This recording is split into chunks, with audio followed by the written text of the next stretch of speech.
welcome everybody. I apologize for the delay in getting started, but we've got our technology bugs worked out, and we will go ahead and start the meeting with the Pledge of Allegiance. I pledge allegiance to the flag of the United States of America, and to the republic for which it stands, one nation under God, indivisible, with liberty and justice for all. All right, we'll go ahead and start. We have some great materials that have been prepared by people who've been working really, really hard to get us to this point, and I want to thank everybody. We'll let Carol kick us off this morning. Good morning, Commissioners. Yes, today is the first day of FY21 budget planning.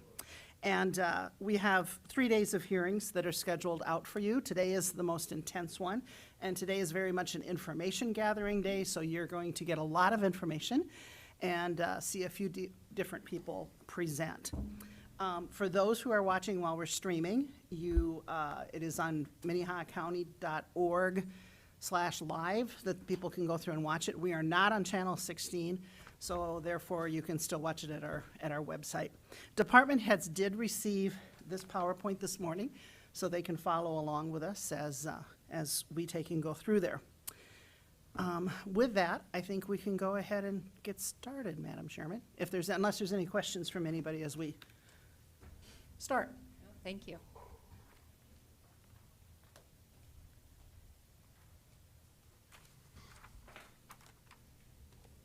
Vicki?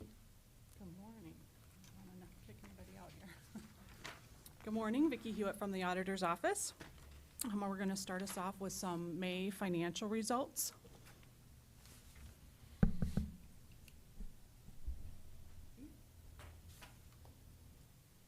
He's just saying he can't hear. Commissioner Barth, you cannot hear us? I can now. She probably wasn't speaking, and I Okay. was afraid she was too far from the mic. Okay. Well, keep us informed. We want to make sure you can hear. All right, so we're going to begin with the general fund cash. We're at a healthy $23.6 million. If you recall, we did start ahead at the beginning of the year, a couple million due to the bank franchise tax coming in over budget, Board of Prisoners revenue, et cetera. So, and this is our high cash time of year, so pretty typical to be at that level. Onto the highway fund cash reserves, $9.8 million. Revenues are on track. We're just seeing that seasonal spending in April and May. There was about $2.65 million spent on projects, so.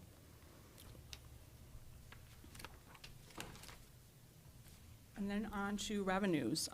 The year-to-date total revenues are at 48.4% of budget, just slightly under last year.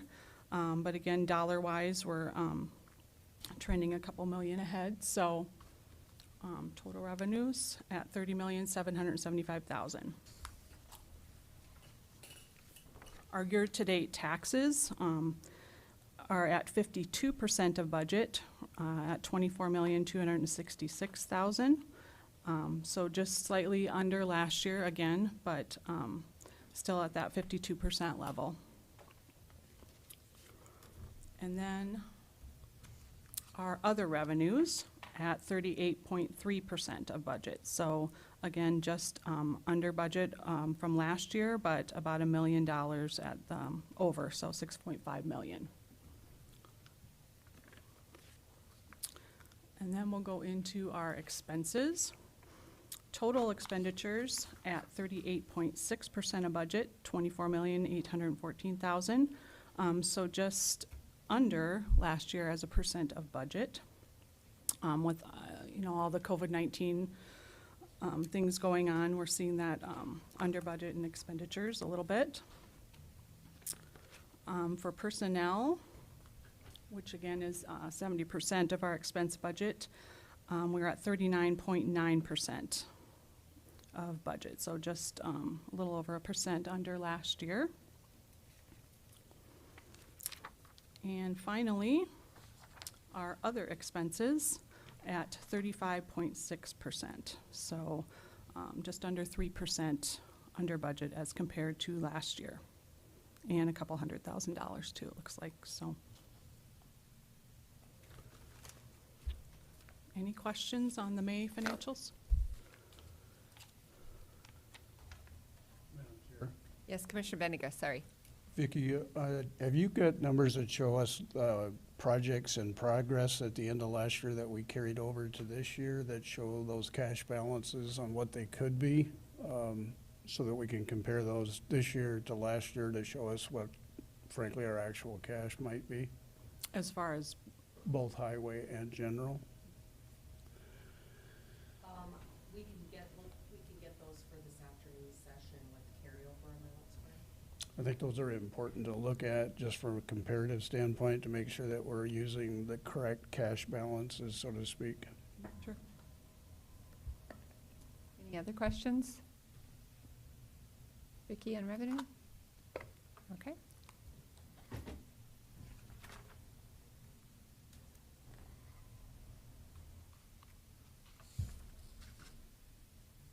Good morning, Kim. Good morning, Commissioners. I'm gonna reorganize my desktop a little bit here.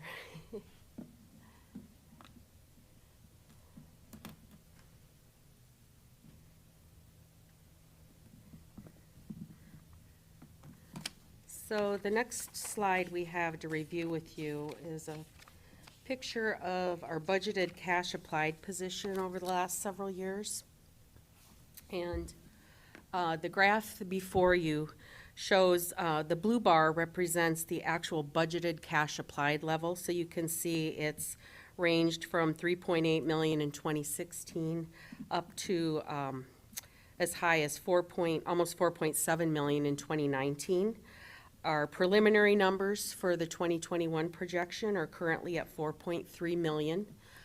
Remember again that this does not include any new hire positions, and it has our outside agencies budgeted at last year's budget amount. So there are additional requests from outside agencies that aren't built in here.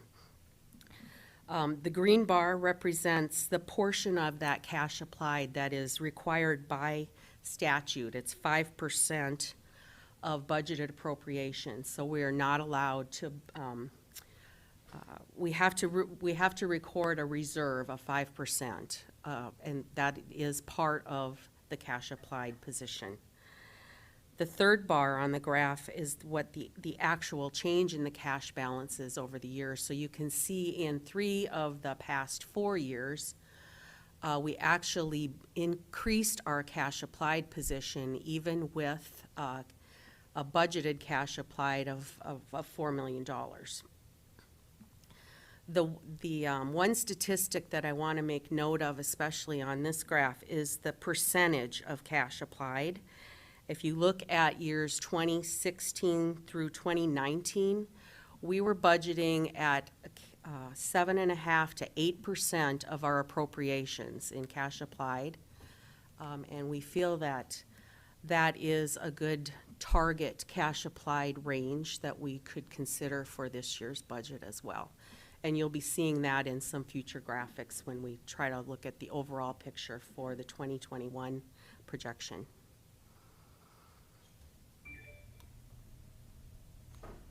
Any questions about that? Okay. If not, Vicki, if I, Sure. Kim, I'm sorry, if I may. Yes, Commissioner Carson. When you, going back to that screen, when you said the red bar, that's what we used in cash applied. That's actually what we put back into That's cash. actually what we built we actually increased our cash reserve even when we had a budgeted cash deficit. And that's mainly because this required reserve of 5% is really not, we experience about 99%, a 99% collection rate on our tax revenues. So we don't come anywhere near that required reserve level. When you said it, I just wanted to clarify for people listening that we didn't Yes. spend more than what we budgeted. We That actually is put money correct. in the bank. We actually did. The only year we went negative in this particular time frame was in 2017. And if you recall, that's the year when we did a pretty significant investment in our ERP software. that was a $1.3 million impact. And that it was intentional. You'll see that we budgeted an 8% cash applied in that year, knowing that this was a one-time expenditure and we were planning to use cash reserves to help cash flow that project.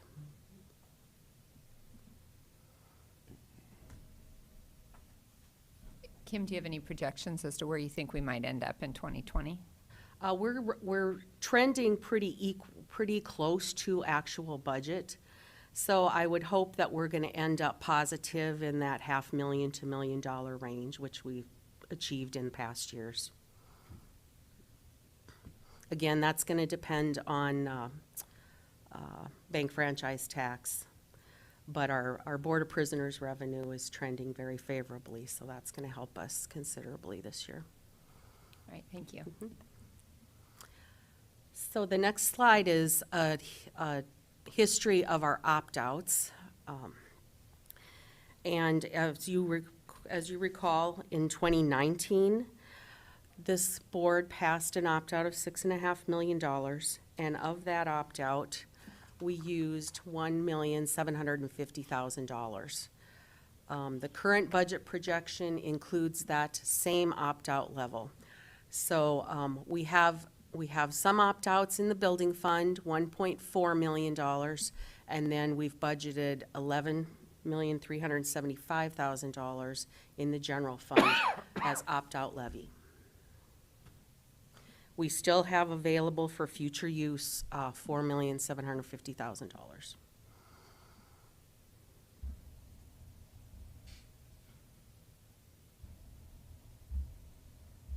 So now we're going to look at a series of charts that show our projected revenue levels compared to the past 10 years of history.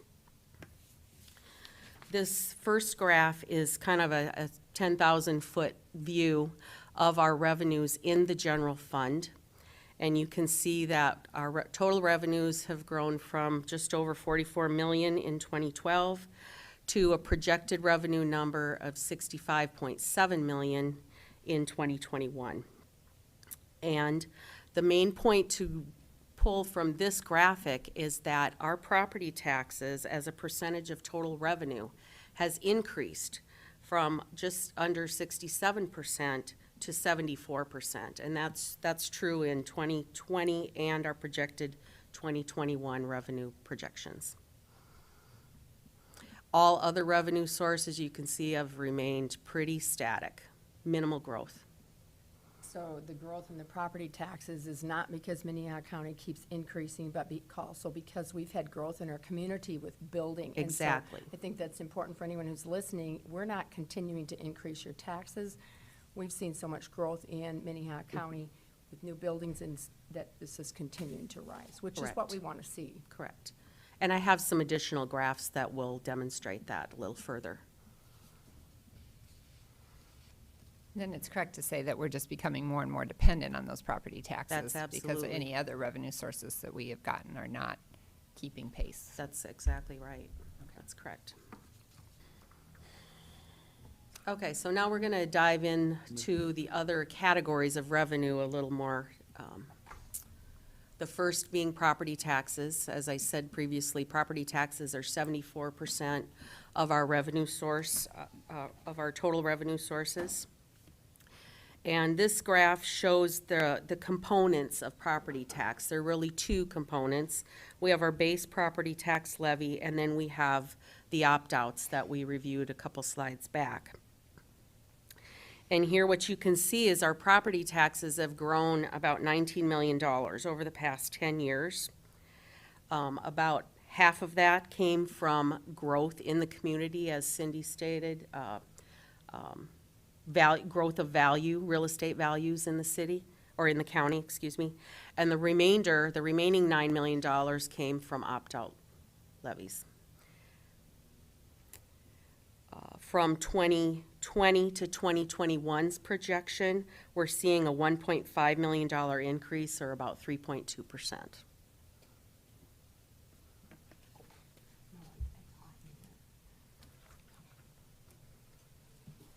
Questions for Kim on any of that?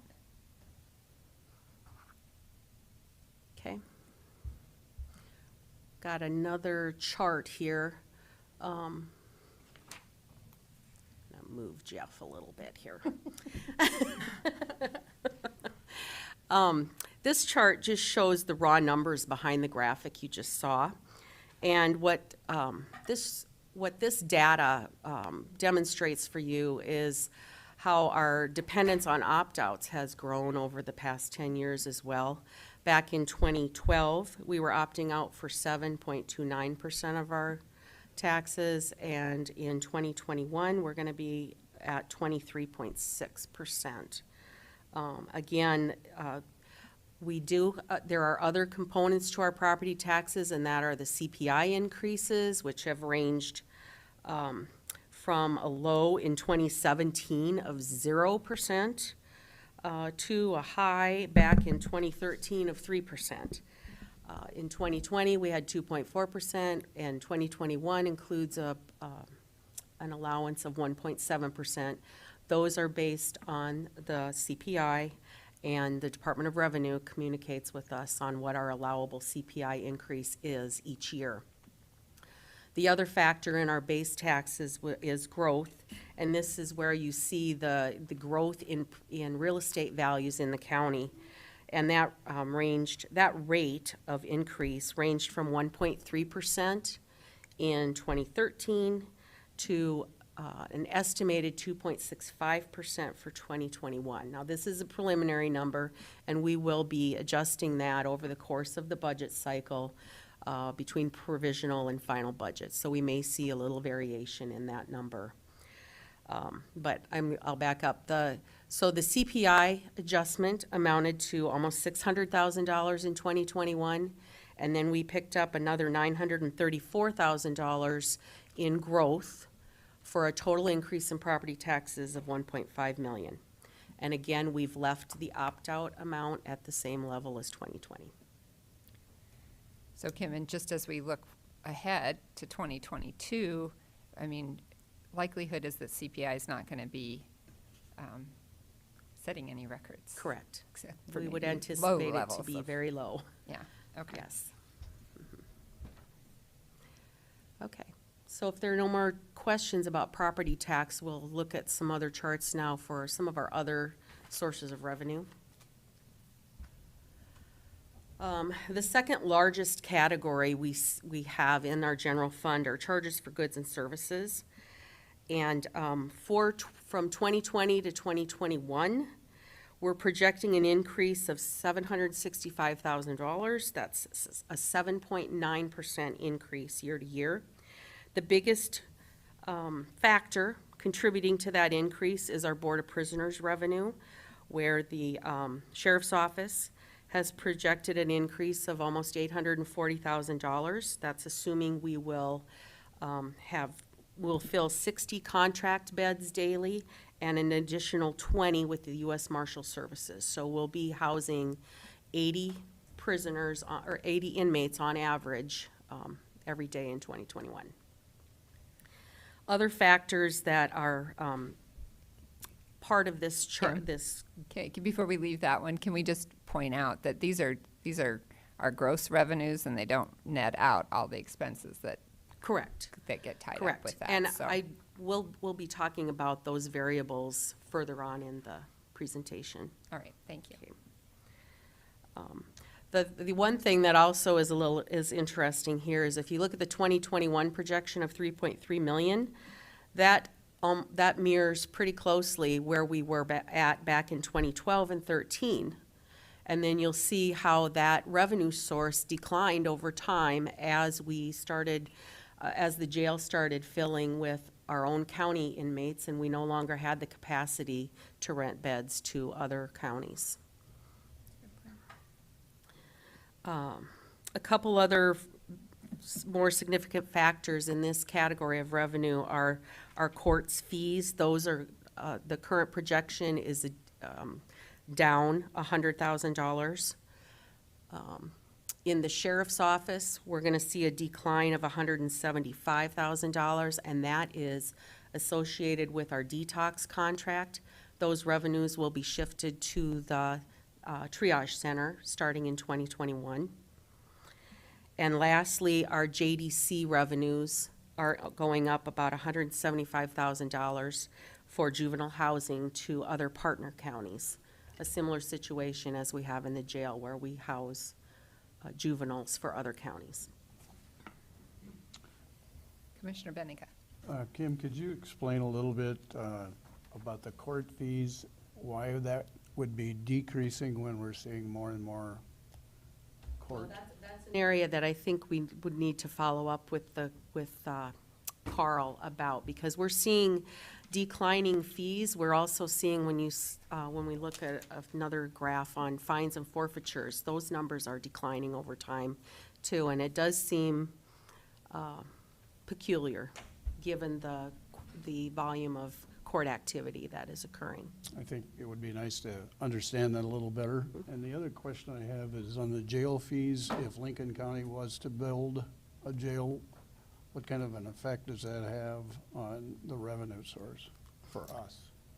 That would, it would cut our revenue by about 75%. Okay. Pardon? But we do have a 5-year contract with Right, Lincoln I County understand as that, well. but Yep. we're getting close.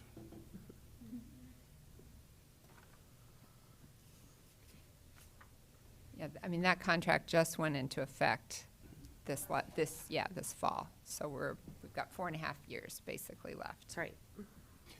It would cut our, if I may, Commissioner it'd cut our Christie. revenue by 2.8 million or whatever that dollar amount is, but our expenses would also decrease. Potentially, assuming our inmate population doesn't Stayed the displace same, that yeah, population. yeah. Correct. Oh, what happened? But it wouldn't totally, because Wouldn't you- zero out. Right, because you still gotta have staff in There order is to cover. infrastructure Yeah. within those costs, yes.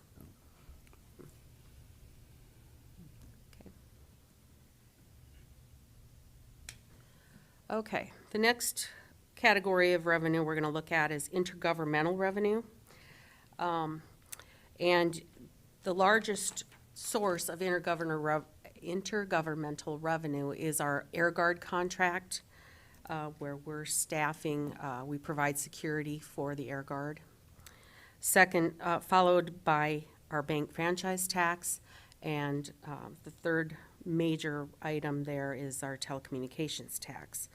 Our budget projections are pretty flat, 2020 to 2021, a 0.8% increase.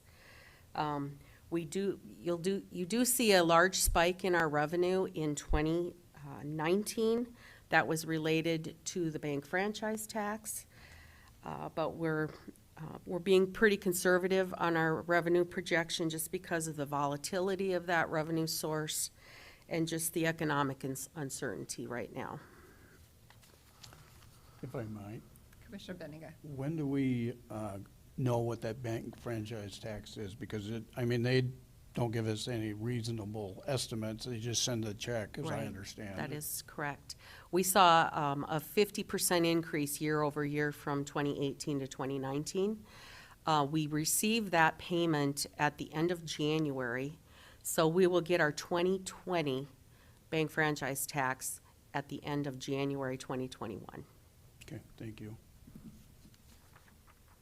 Which is why we always budget conservatively Correct. to that number, because Right. it just seems to be It's a big crapshoot. unknown. Okay, next slide. And this is miscellaneous revenue. It's just all of the other revenues that aren't part of the previous 4 categories. The biggest factor here, we are actually budgeting a 16% decrease from 2020 to 2021 here, and that's driven by our interest revenue. Well, we had some of our best revenue for interest income in 2019, but as you can see, 2020 rates are dropping. We did lower our budget a little bit for interest, and we've lowered it even more coming into this for 2021. The CD rates that we're getting have gone from about 2% down to 0.2% right now. So we're anticipating that we won't be earning a lot of money on our money.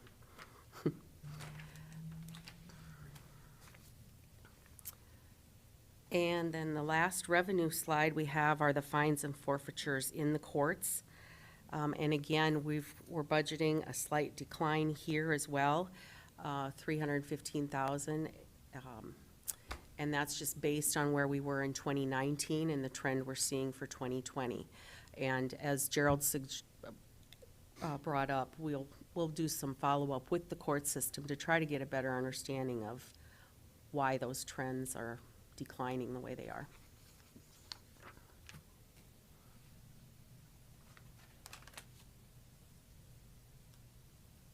I misspoke. We have one more slide here on revenue. Licenses and permits. These are building permits make up the largest share of this revenue source. We're forecasting a decline of 10%, and that's just based on our 2019 activity and our 2020 trend.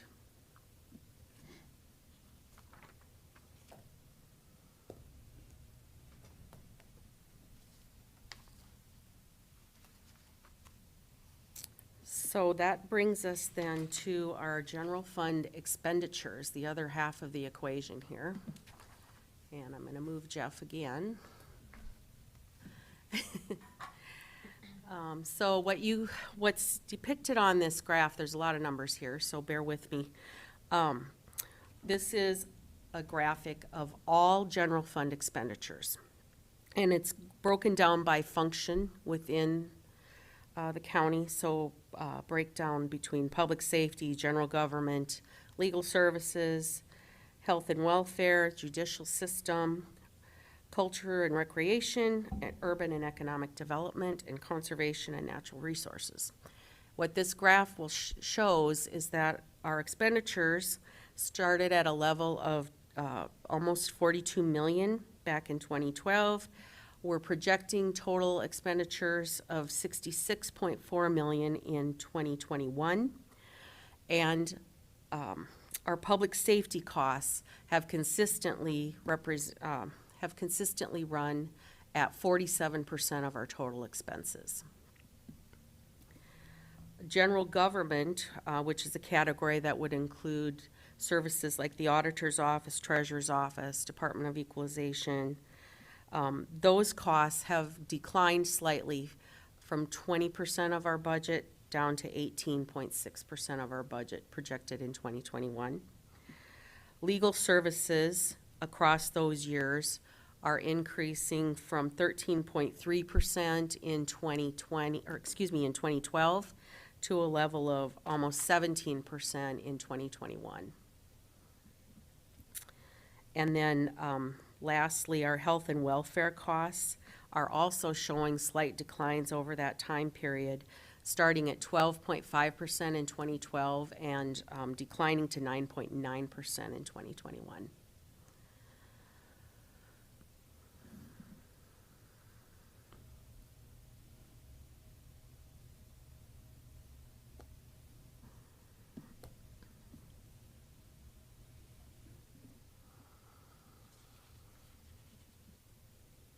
Questions for Kim? We're all studying this graph. There's a lot of numbers on that Yeah. graph. One. My eyeballs are having trouble keeping the colors straight, so. Here, Mr. Hyber. maybe I can zoom in a little bit here. Why would there be a decrease in the health and welfare, percentage-wise? Well, I think it's because other expenditures are expanding, outpacing those costs. The actual costs are rising, but as a percentage of the total, they're declining. Mhm. That zooming doesn't really help all that much, but. Not really, but.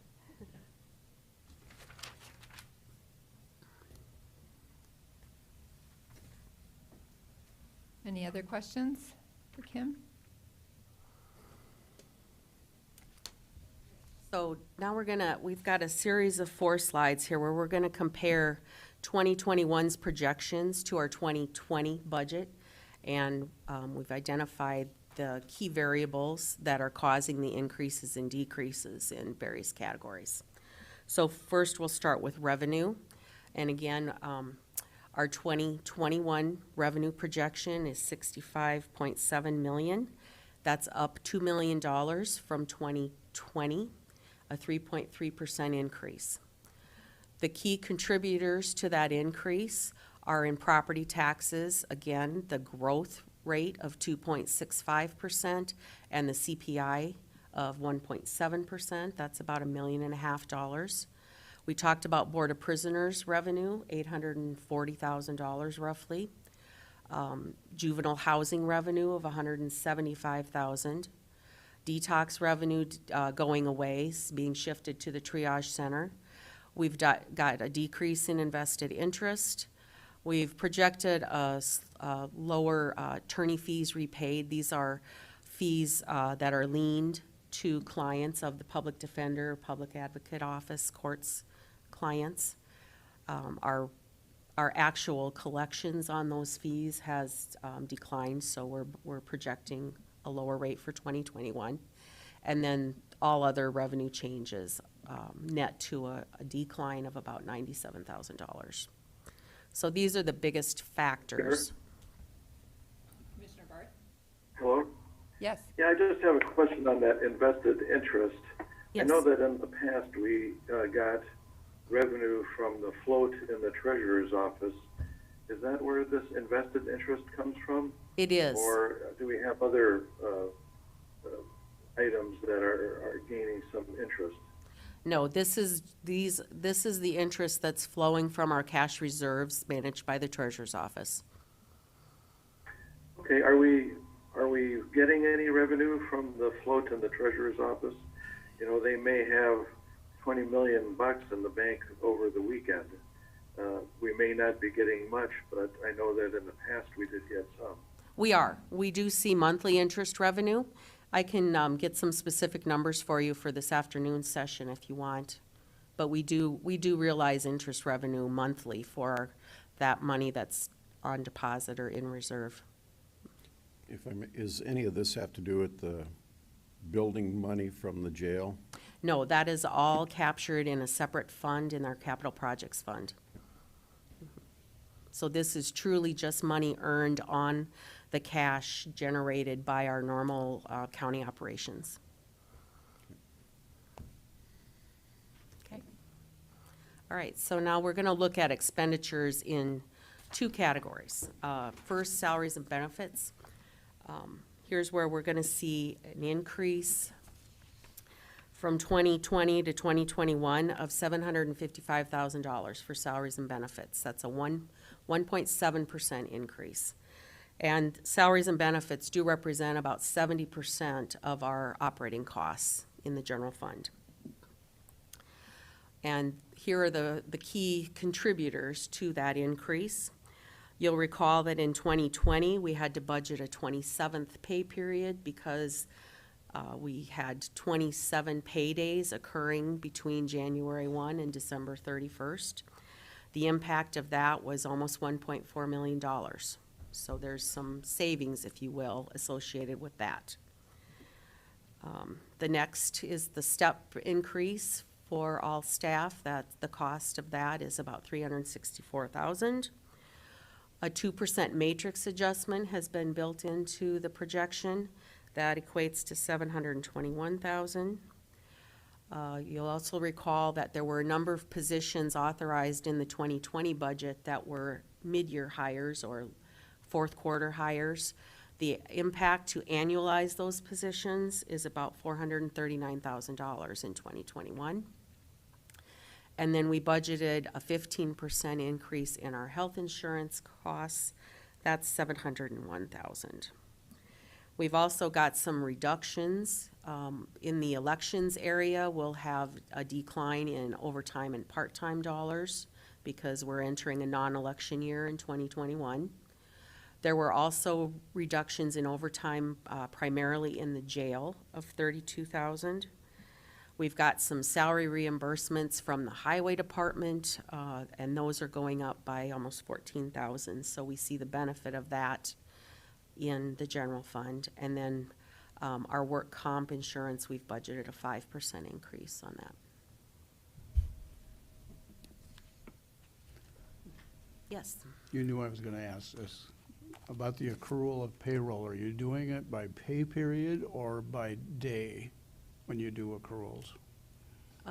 Right now, we do not accrue our payroll at all. Right, but in And the future, we would do it by day. okay. And I've got a graphic coming up that will try to help illustrate that.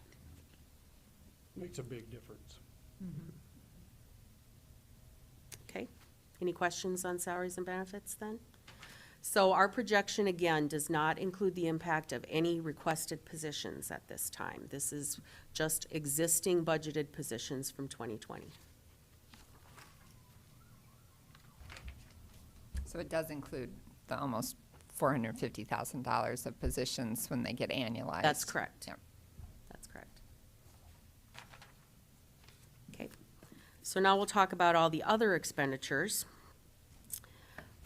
We're projecting an increase in that category of expense of almost 1.4 million, or 6.7%.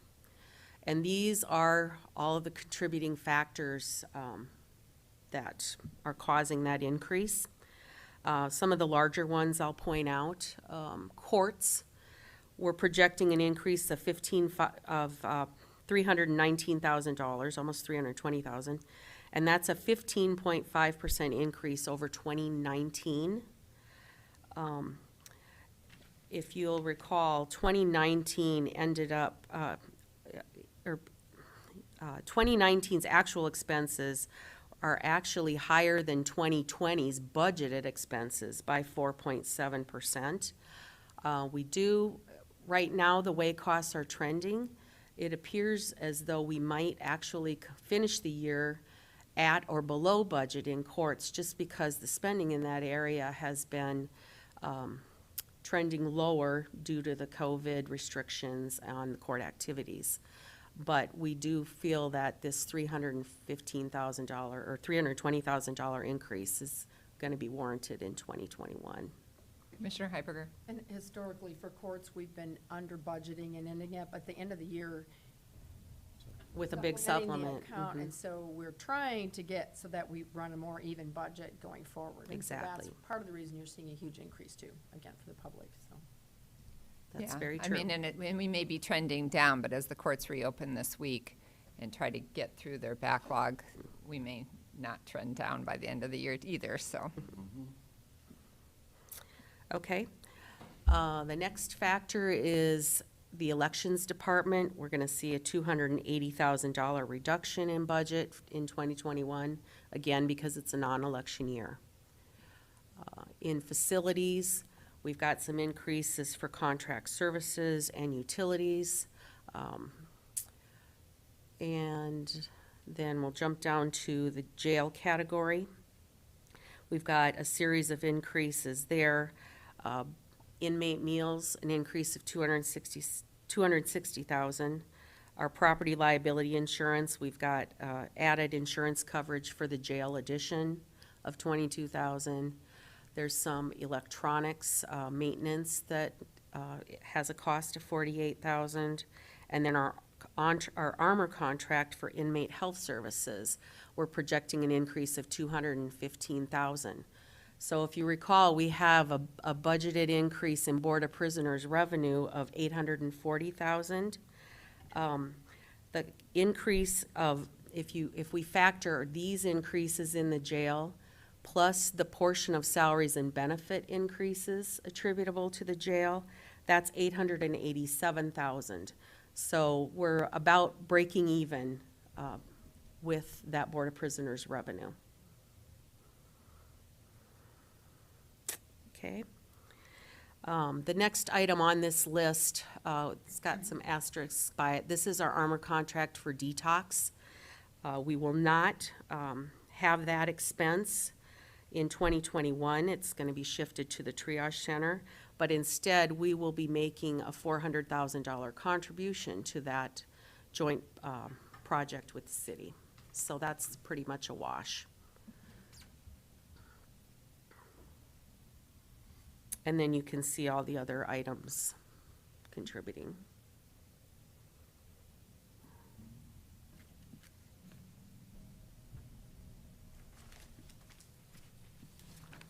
Questions for Kim on that slide? It's a great slide. It's really helpful to break that all down, so Good. thank you. So lastly, we've just got a summary here. And in summary, we said our revenues will be going up $2 million or 3.3%. Our expenditures are also increasing $2 million or 3.3%. Some notes to keep in mind. We've left our opt-out budgeted at the 2020 opt-out level. We've budgeted outside agencies at the 2020 amounts, no increases to those agencies. We've included a 2% matrix adjustment, a 15% insurance increase. We've kept all the equipment requests in this projection. They're built in already. Our new position requests are not built in yet, and the impact of a payroll accrual has not been built in yet to these numbers.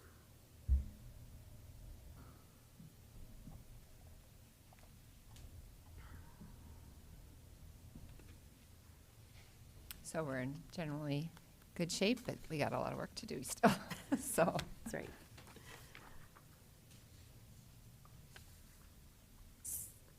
So if there are no questions on that, these variables, 2020 versus 2021, I'd like to move on to a discussion regarding a payroll accrual.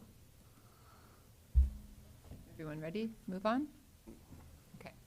Thank you. Okay. Last year, during the budget cycle, as you'll all recall, we were faced with the necessity to build in 27 pay periods. And that's because we were not really using a full accrual method to recognize our payroll expenses. We're recognizing expenses as of the payday they're paid out.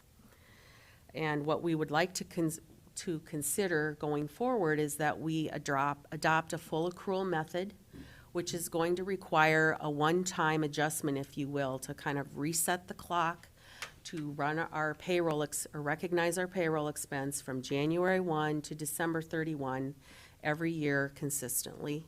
And then we'll never be faced again with a 27th pay period to include in a budget in future years. So this calendar is to kind of help demonstrate what we're proposing we would be done to adopt that accrual method.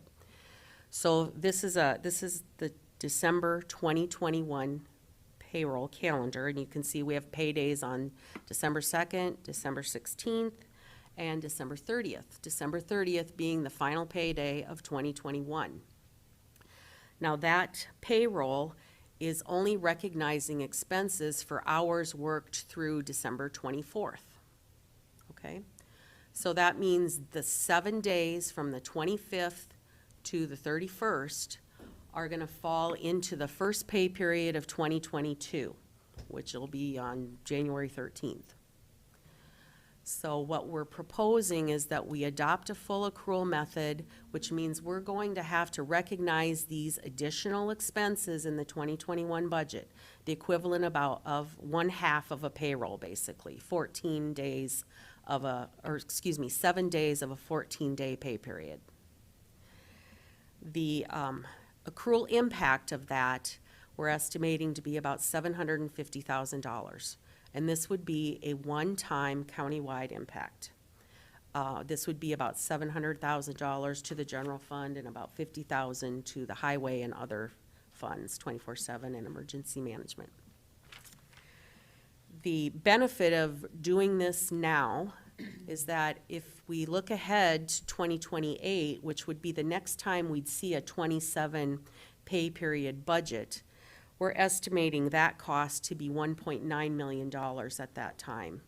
And that's assuming we're doing 2% matrix adjustments and filling probably 3 to 4 new positions every year at a cost of $250,000. So the cost increases significantly over time because of those factors. And also bear in mind that in 2028, that's going to fall right in the time period where some of our older opt-outs are going to start expiring. So that's also going to create some budgetary pressures in that time frame. Commissioner Heiberger, just because I don't totally understand this. So those 7 days in that pay period, we will just budget for the amount in the prior year, and then you will move it into the next year's budget to pay for that payroll? Or you pay it out by the end of the year? No, we'll How does just it- budget for it. It And does, then- it still gets paid out on January 13th. We're literally just doing an accounting entry to record a liability at the end of the year. But the offset of that liability is an expense that has to be appropriated in 2021 so that we have adequate budget authorization to do that. Thank you, that's what I understood. And could you just explain again how that accrual for 2021 impacts 2028? If we would take this step in 2021 and recognize this expense now, we would never see another 27th pay period impacting budget again. We would always be able to budget for 26 pay periods, and that would cover our 365 days of expense. Not just once, but forever. Forever, correct.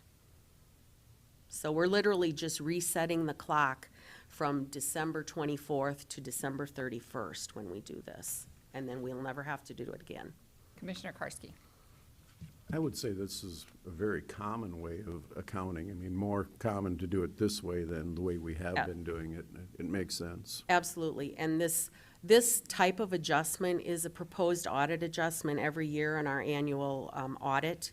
It's never been adopted, it's a recommended adjustment, and always has been identified as a recommendation by the auditors.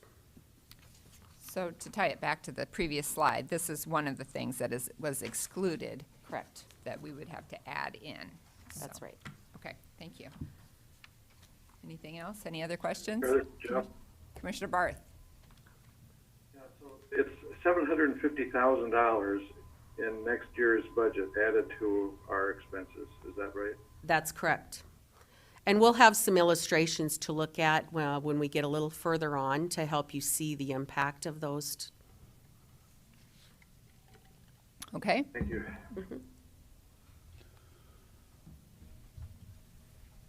that was helpful as well. Good. Just to see it on a piece of paper with a calendar is helpful. Thank you. Sure.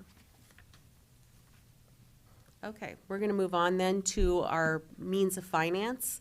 This is our preliminary means of finance for the 6 largest funds on our books. And the first column is our general fund. This includes the $65.7 million of projected revenue, the required 5% reserve on appropriations, which is $3.3 million, to come to a net means of finance of $62.3 million. Our projected expenses are $66.7 million, so our preliminary cash applied number is $4.3 million. And that's about 6.6% of budgeted appropriations. Just as another reminder, these numbers include the same opt-out level as 2020. Outside agencies are budgeted at 0 increase, 2% matrix adjustment, 15% insurance adjustment. Equipment requests are built in. We do not have new positions built in or the payroll accrual built in. Okay. Also to highlight some of the other funds in the highway fund, the proposed budget results in a cash applied number of $3.1 billion. And I've spoken with DJ about that. If you recall, our cash reserves in the highway fund are just under $10 million.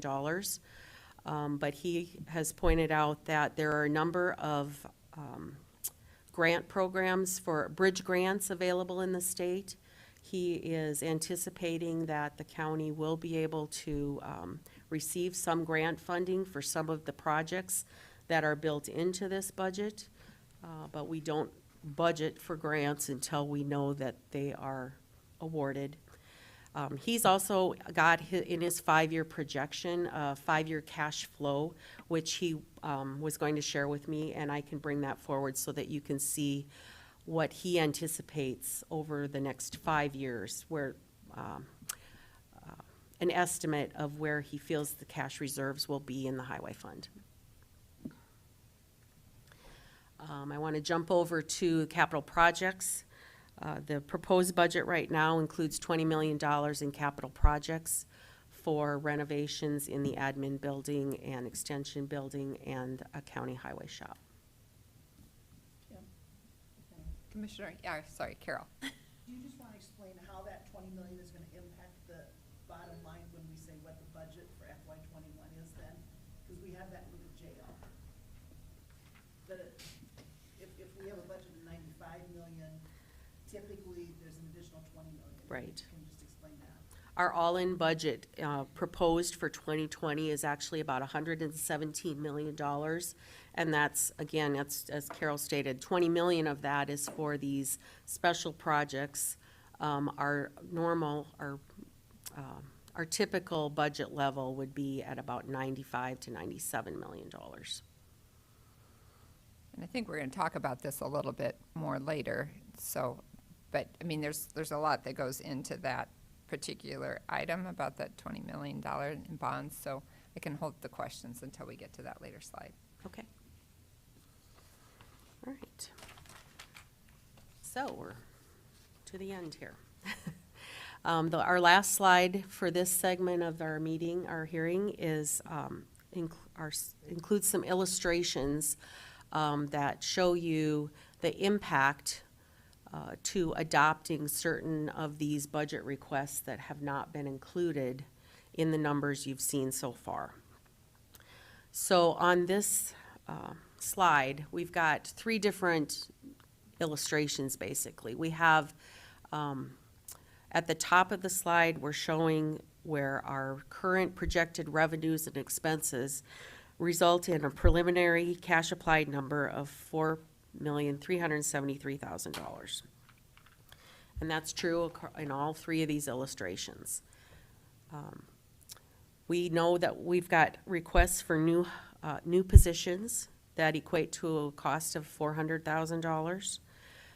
The cost to adopt the accrual method of accounting for payroll would be $750,000, and outside agencies have requested an additional $352,000.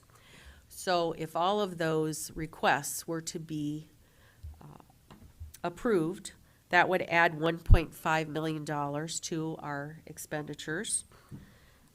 It would increase our 5% reserve by $75,000, and it would result in a cash applied number of $5,459,000.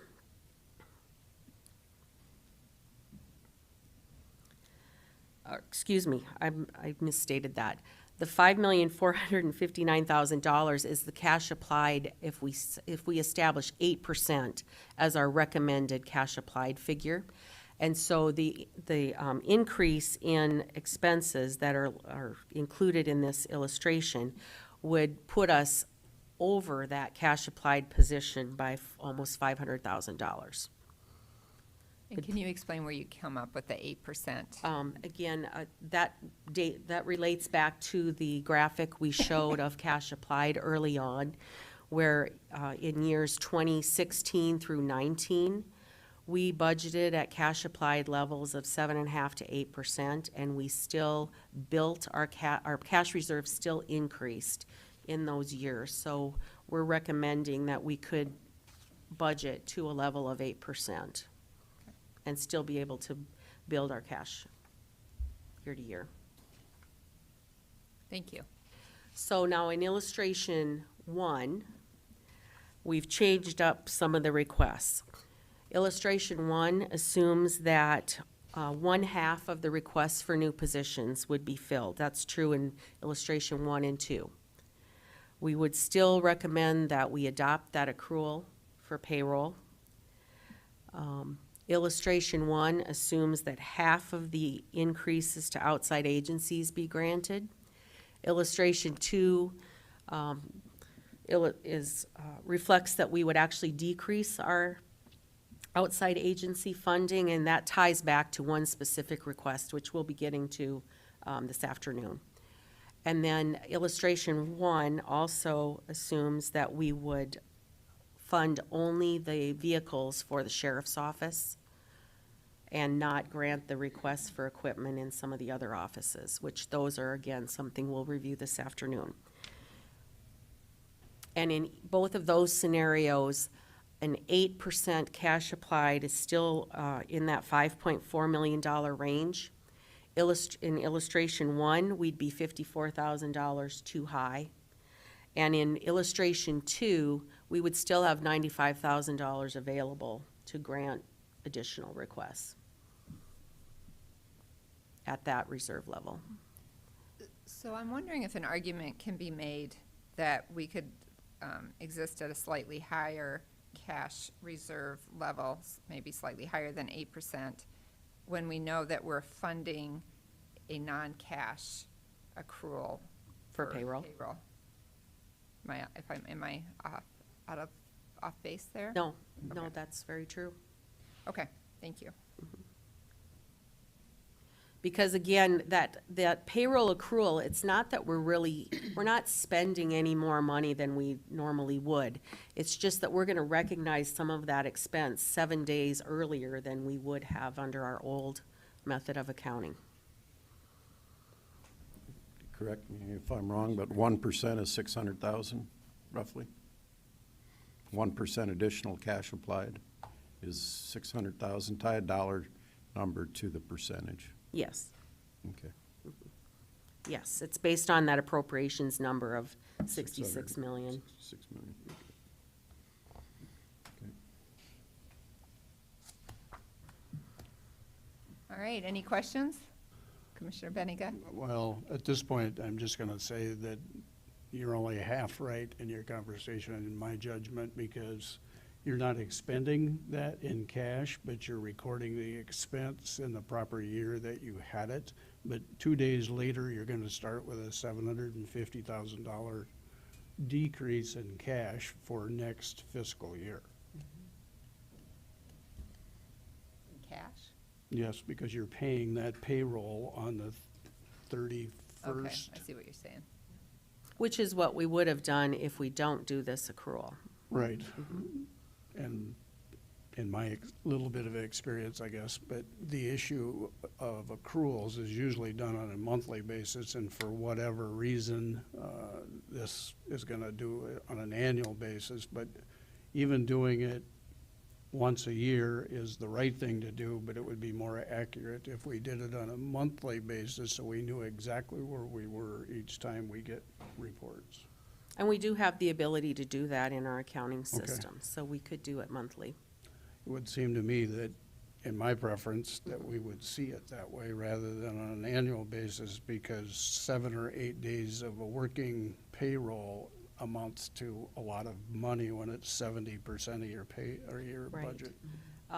The only implication of that is that we wouldn't be able to close the monthly, we wouldn't be able to close the month as soon because we'd have to wait for that first pay period the following month to run so that we could post that accrual.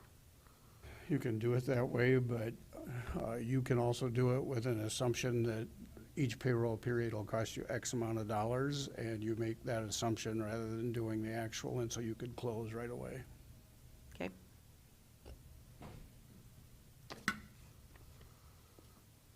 Any other questions? I see a couple perplexed looks, but. Commissioner Karski.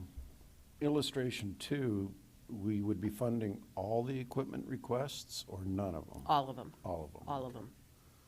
Illustration 1 is the only scenario where we would not grant all the equipment requests.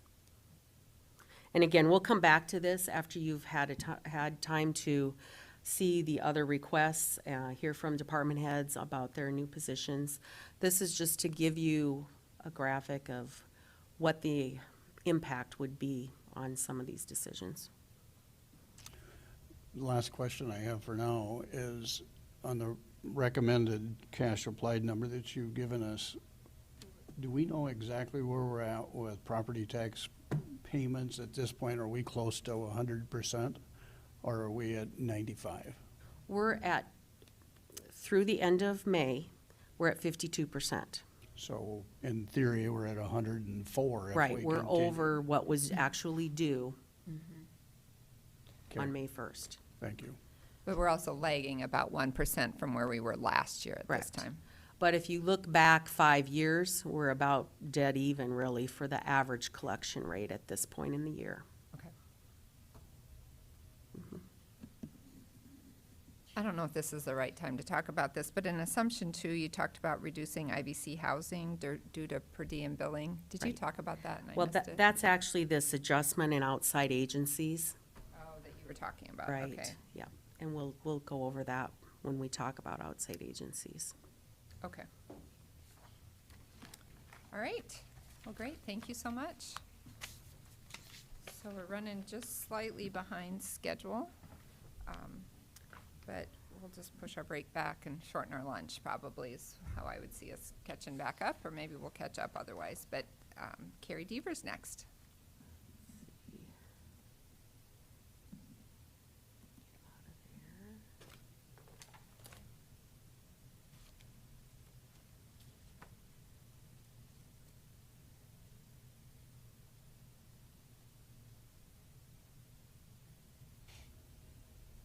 You wanna set it to slideshow?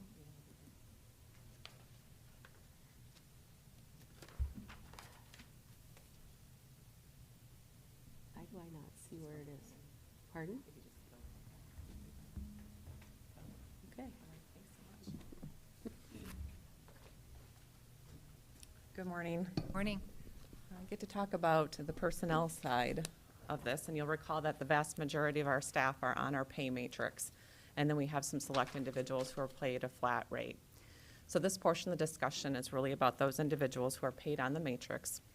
And each year, we look at the matrix and determine, in order to be competitive with the market, how much we should increase that by. And there are 4 factors that we look at. We look at the consumer price index. We also look at the employment cost index, which is slightly different. That looks at the increased cost for salary and wages. We also look at data about what we're seeing from surveys on what average salary structure increases are. And then we also look at our comparable agencies. So that bottom box is matrix increases for some of our comp entities, which you remember is what we compared to during our comp studies. Under the CPI, you see that I'm still giving you, 4 different data points. That's because CPI, when you hear us talk about CPI, it's never the same.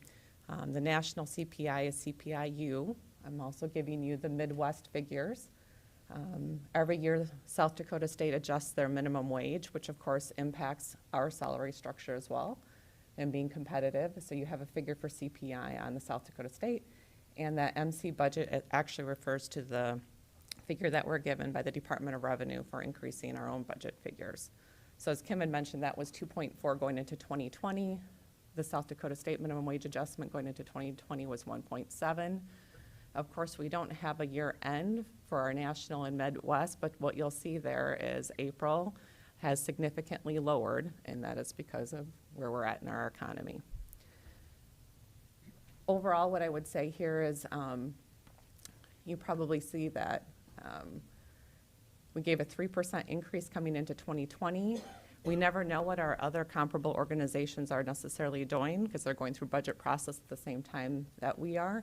On average, they gave a 2.28 coming into 2020.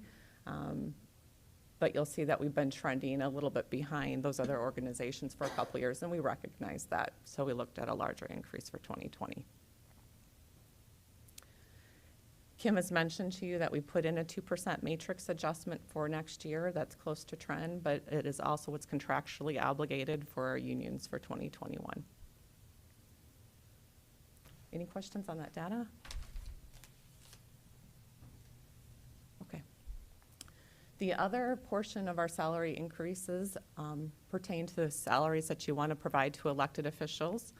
You probably remember for elected officials that we look at, again, we look at market data, we look at comparisons to their deputies, and we look at equity amongst our other department heads. Base salaries are set by resolution each year in December. This is the data that you're looking at right now compares what the rates of pay are for 2020 in this column. And then I'm giving you, oh, Jeff, I don't want to lose you. I'm giving you some comparable organization data for this. Again, I stress this every year. The tricky thing to remember is you're looking at 2020 comparisons. So all these organizations, of course, are going through the same process, and those wages will go up. What makes elected officials also a little bit more complicated is some entities pay based on a salary matrix or a pay grade system, like we have the rest of our staff, and others pay flat rates. So these numbers can sometimes fluctuate. But what you're seeing here is the average salary for our comparable organizations for what they pay these positions. If they have a pay range, this is the base and this is the maximum. And you can see on average our comparable entities are paying treasurers and register of deeds a flat rate. And so this column is the average or the midpoint for those organizations. The last two columns are the comparison of where we expect the chief deputy or assistant department head to be at the end of this year. So that's before any salary adjustments are applied for general staff as well.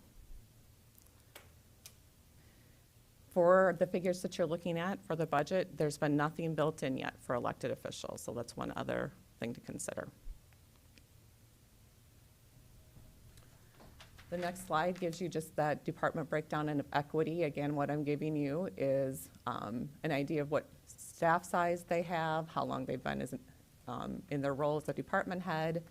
For those staff that are paid on a pay grade step system, where they'll be right before they go into next year, and then what that translates to for salary. Any questions on pay matrix or elected officials before we talk about health insurance premiums? Questions? All right, looks like you get to move on. Thank you. All right. So for health insurance premiums, you've heard Kim mention a couple of times that we've built in a 15% increase for 2021. I'm going to try and give you a sense with the next couple of slides of why we made that decision and why we're recommending that you budget at that level. You've heard me talk over the last couple of years that we've experienced a pretty significant increase in our costs for the health insurance. This chart gives you an overview of what that looks like. So this is, first column shows you how much we've had in reserve at the year end for the past 6 years. This gives you a sense of what the total cost of operating our health and dental insurance was after any stop loss reimbursements were received. And you'll remember here, stop loss reimbursement wasn't really an issue, but this is where we started to experience significant claims increase and started receiving some stop loss reimbursements because of those claim costs. This next column gives you a sense of the increase in our plan costs over the previous year. And I think most of us remember that we had several good years where we weren't increasing our health insurance premiums. In fact, we were able to offer premium holidays periodically. Our plan costs were pretty flat. And then we hit this anomaly in 2017 where we experienced a 21% increase. And we had hoped that that would correct and go back down. But in the next 2 years, we still experienced, 13% increases overall. So no premium holidays during that time period.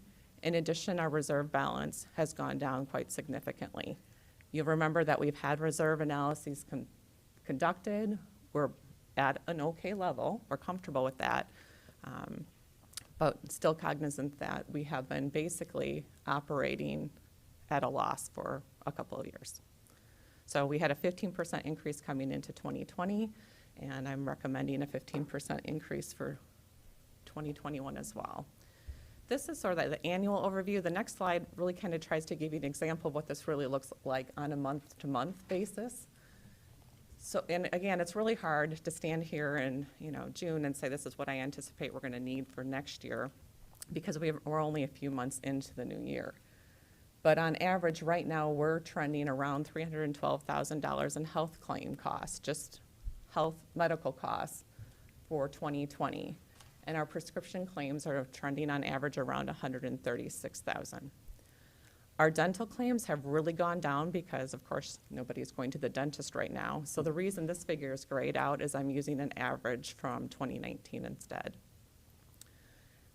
Admin fees, stop loss, and premiums are charged per employee per month, so those do fluctuate, but on average, we're having about $20,000 that we pay for admin fees each month, almost $100,000 a month for stop loss insurance premiums. So on average, and again, this is just an illustration, but it costs around $600,000 a month to operate the health plan. And we're bringing in $584,000 right now in premiums. This, of course, fluctuates as well as people come on and off our plan, but right now it looks as though we're underfunded by about 3%. And I'm not concerned about that because this figure can change month to month. But when you look at where we're at over an annualized basis, it's important to consider. So if I were going to project into 2021, and I considered that we maybe still experienced about 12% increases in claims, we know that we'll have administrative fee increases for next year. Stop loss insurance and premiums have been a major driver over the last couple years. If I projected out expected expenditures for 21 based on that, we'll definitely need the 15% increase. It would be great if we had a really good year and I could recommend lower by the time we get to October, November, but right now I really feel 15% is prudent. Any questions for Carrie on this? I know Carrie follows this, tracks this very closely, loses a little sleep over it occasionally.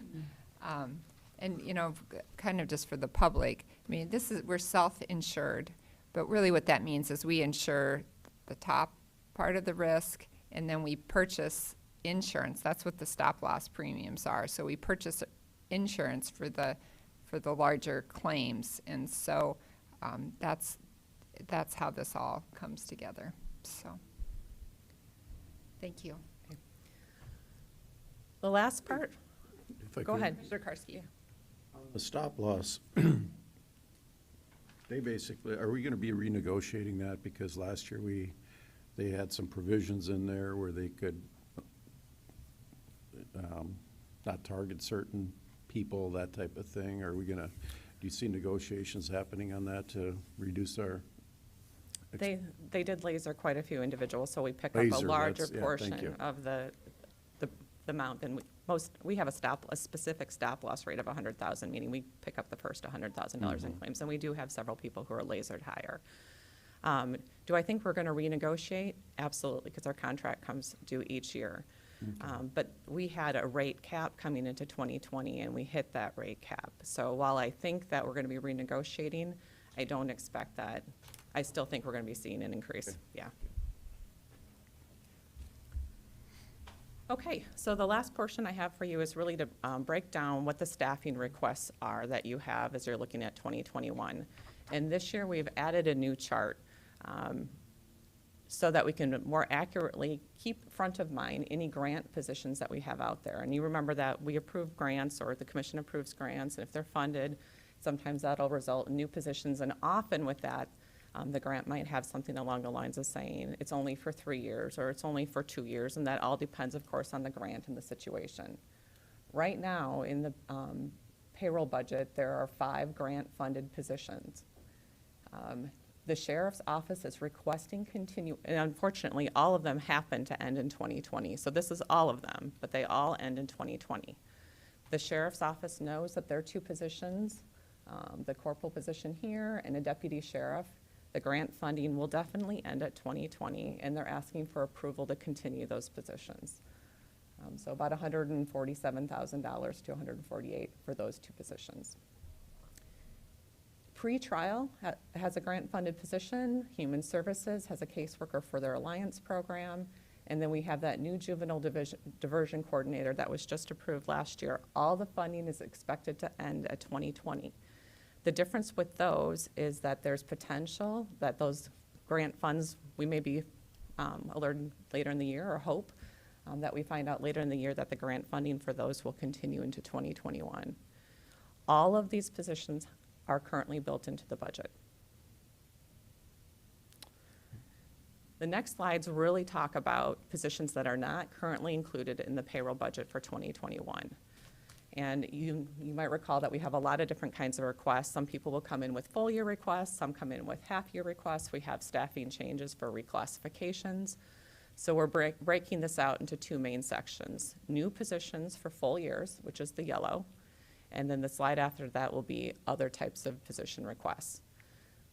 And you're looking at only a request for 6 full-time positions for the full year. You have a request from the auditor's office for a senior elections technician. From the public defender, you have a request for a deputy or senior deputy public defender and a paralegal. The sheriff's office jail division is requesting a correctional systems operator. The state's attorney's office is requesting a legal office assistant, and the treasurer's office is requesting a tax and license technician. The total cost for all those positions, if you were to approve them, are slightly under $400,000 or $385,000. The next slide explains the difference between this figure and the $400,000 that Kim has been showing you, because you have about $15,000 in additional staffing requests. This year, we talked about the cost for those positions that had only been funded for part of 2020. This year, you don't have any mid-year requests. These are all simply reclassification requests where the departments are asking to take an existing FTE, reclassify it to a higher level position, and recruit and promote somebody. So the cost here is the promotional cost. So you're looking at about $15,000 for reclass requests, one in the sheriff's office for a deputy sheriff to a sergeant, one in the public defender for a senior deputy public defender to a senior trial attorney, and one to reclassify a paralegal position to a new classification of paralegal supervisor. And the 17 has a question mark after it because that's a new position. We would want to go through and actually do the review on that. But we're confident that regardless if that came out to a 17 or an 18, the promotional cost would be around $3,000. The last slide I have for you, these slides continue to get a little bit longer each year, maybe harder to read, so I broke out the section that gave you a comparison to the number of positions that have been approved for those departments in the past, both growth since 2011 and then also growth from 2016. And the comments columns gives you a sense of where those position growth has, or where that position growth has been at. And this is only for those departments that have requested new positions for the year.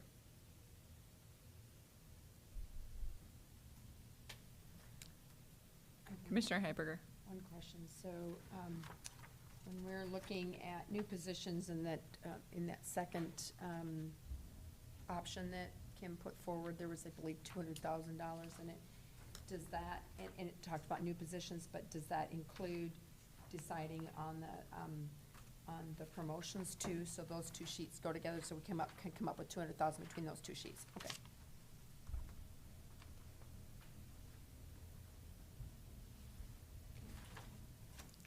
Great. Thank you. Any other questions for Carrie?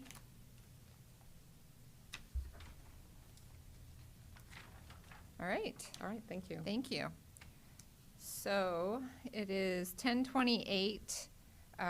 Why don't, we had a 10-minute break scheduled. Why don't we go ahead and let's try to start to get back closer to on schedule at about 10:35. Does that give you guys enough time? Run down the hallway. So we're going to take a 6 or 7 minute break, everyone. Thank you.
I believe, is how we're doing on this one.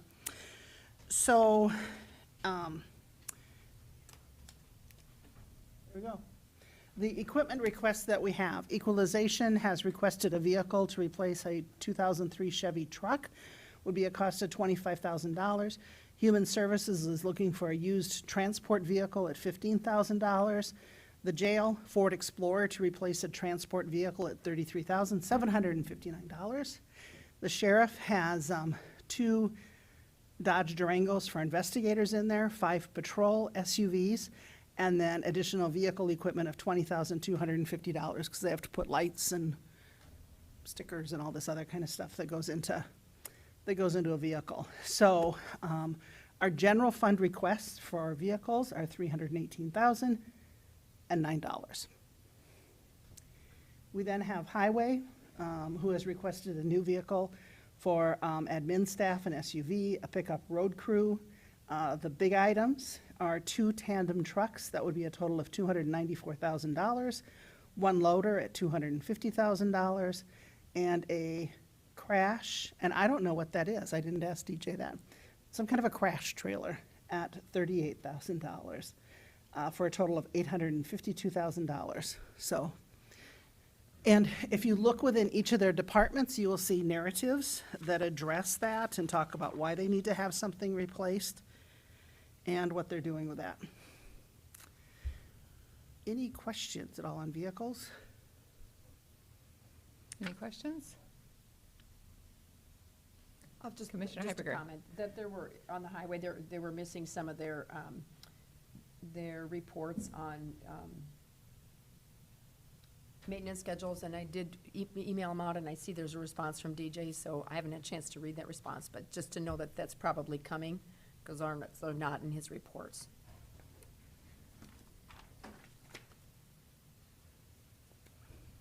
Thank you. Okay. Next one is the outside agencies. You've heard Kim reference this a couple different times. I want to make a few highlights as we go through. Mandated by statute is Southeastern Behavioral Health that we pay $1 per capita. So that would be $169,000, $468. And Kim did go back and look as to when that number changed per the last census, and it was 2012. So we anticipate in 2022 that number will change. We do have contracts for a variety of things, or dues. Animal control, the Humane Society takes care of strays and animals and those issues that are outside of the city limits. CCOG dues that we pay, we estimate a little over $25,000, almost $26,000. The other thing I'll point out is the Sioux Empire Fair Association. You have a contract with a group to provide management of that, and you provide a financial support to them along with having them in the building fund, which we'll talk about in a couple more slides. But the Sioux Empire Fair Association has requested $250,000. You've been holding the last 3 years at $150,000. Now I want to talk briefly about that IVC housing with the Carroll Institute, because that number's changed quite a bit and why that fluctuates. If you go back to the year when Detox was having issues, it was when I first got involved, along with the fact that we were in danger of accreditation issues that were out there. One of the things that I give a ton of credit to this commission, Ken McFarland, my predecessor, and Carroll Institute came together rather quickly, put together a contract so that people who were on IVC holds, but no bed was ready for them for treatment, were able to do that. That contract started out at $220,000 a year. And about 3 or 4 years into that, we dropped it to $110,000 because of things we weren't using as many beds of a guarantee date. After that, sometime in 2018, for 2019, we changed that to $55,000, dropped that again. So we would have a guaranteed number of beds that were there, but again, we were not using them all. So in 2019, Carroll Institute very graciously agreed to work with us as a per diem, and that is where we're at so far, and I think we've only used it once this year. Does that sound about right? With the bill, I know when the billing came up, we all had to stop and think about process for just a minute, because it was a little bit different than what we would be doing. So that is the reduction that you've been seeing on there. Now, Carroll Institute did submit a request for a general fund support of, I believe, $6,000. So that dollar amount you do see in there. That IBC housing triage really takes care of that. And again, we haven't been using it. And I give credit to the detox staff that is working really well with the state of South Dakota. And they've been doing a great job in getting things placed, getting people placed, and things not having to wait quite so long. So we're excited to have that happen. The donation list on there is financial support, a subsidy that you do for a variety of organizations. The other one that's new is Southeastern Behavioral Healthcare Mental Health Court. That is a $5,000 request. Southeastern has been participating in the drug courts at no cost, and for several years they've been doing that. And they've said, you know what, it would really be helpful to us, Minnehaha County, if you would help reimburse us for our staff time that goes into that. Hence a request for $5,000. I will point out the Domestic Abuse Fund. Those are dollars that are funded with marriage fees and divorce fees that are collected, and it really comes down to a percentage split. What you've been using the past few years is 40% for Children's Inn, 40% for Family Visitation Center, and 20% to LSS Family Violence Project, which used to be the money that went to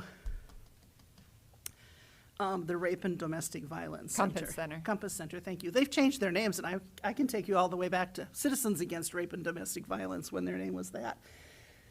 So that's the dollar split that goes there. And all we've done with LSS is just switch that over from the Compass Center. And then ambulances we'll talk about later on today. Any questions at all? Commissioner Heiberger? So the LSS one, they have that family violence project up at the top too, so they're asking for not only the 20% split, but an additional funding on top of that? Okay, thank you. Commissioner Karski? Why the big jump to the Conservation District They've asked for that every year. They asked for it. Every from year. 2,000 to 20,000? But they've asked for it for every year. Okay.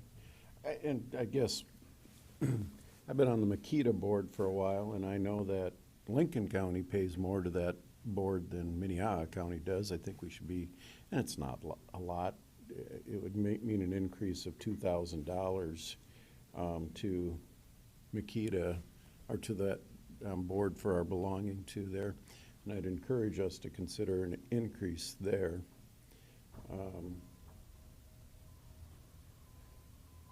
Yeah, so not a Madam significant Chair, amount. Jeff. Commissioner Barth? So being on that board these days on the Conservation District, I know that in past years, we did give considerably more, and I would say that was probably 2010 or 12 that we cut them back. And I think 2000 actually was an increase from zero that we gave them for a year or two. And maybe the auditor's office could look up our budget from 2010 and see what we gave. But I think they're just trying to get back to where they were. Not that they have to be, but that's, I think, why they're asking for an increase. Thank you. Thank you. Commissioner Heiberger? I have an old paper here from Ken, and the soil conservation in the year 2000 got 30,000 from us. Okay. Chairman? I will also add that per state statute, the Minnehaha County State's Attorney's Office does provide legal services for the Conservation District. So if they've got something that they need to deal with, our civil attorneys have helped them out. Thank you. Any other questions on this particular slide?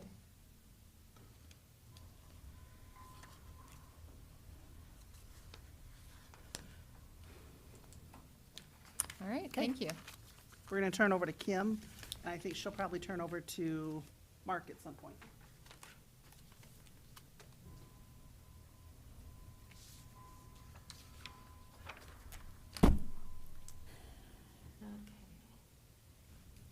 So next, we're gonna take a look at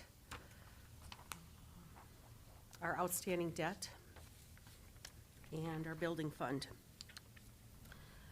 So this first graphic you're looking at is a schedule beginning in 2020 out into the future to 2037, showing what our debt level is with our existing bond issues. We currently are servicing debt out of two funds, one being the building fund and the other being the bond redemption fund.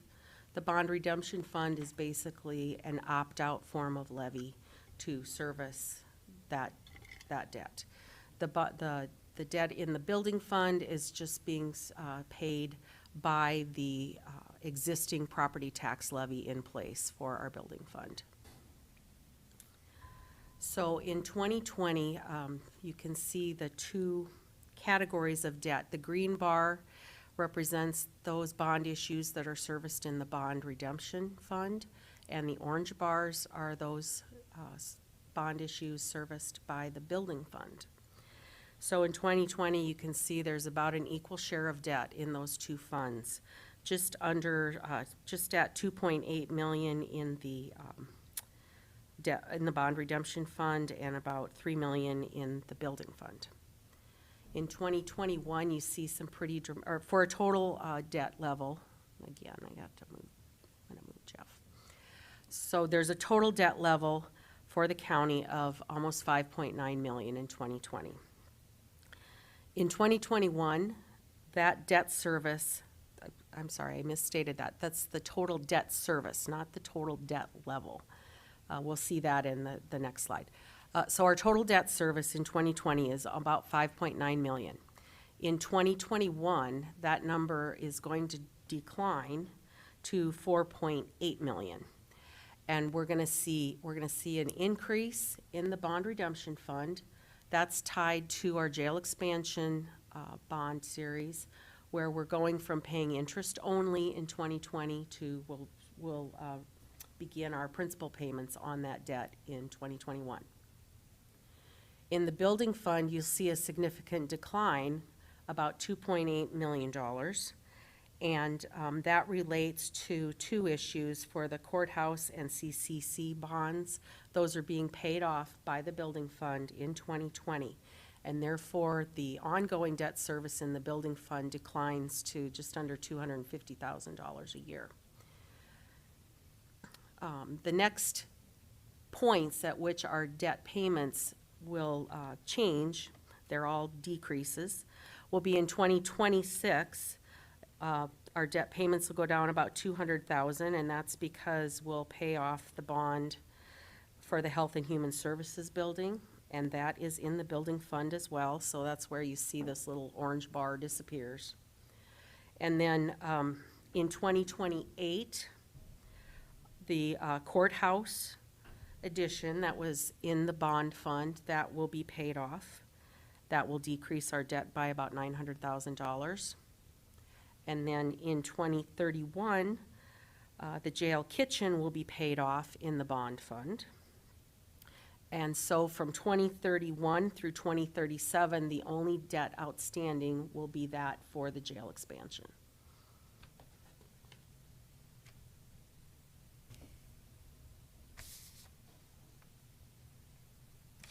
Any questions before we move to the next slide, which kind of dovetails with this slide a little bit?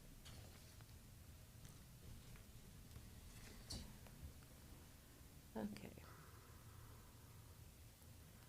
So, as you recall, we had an outside committee, a facilities task force, that came in and took a look at our facility needs.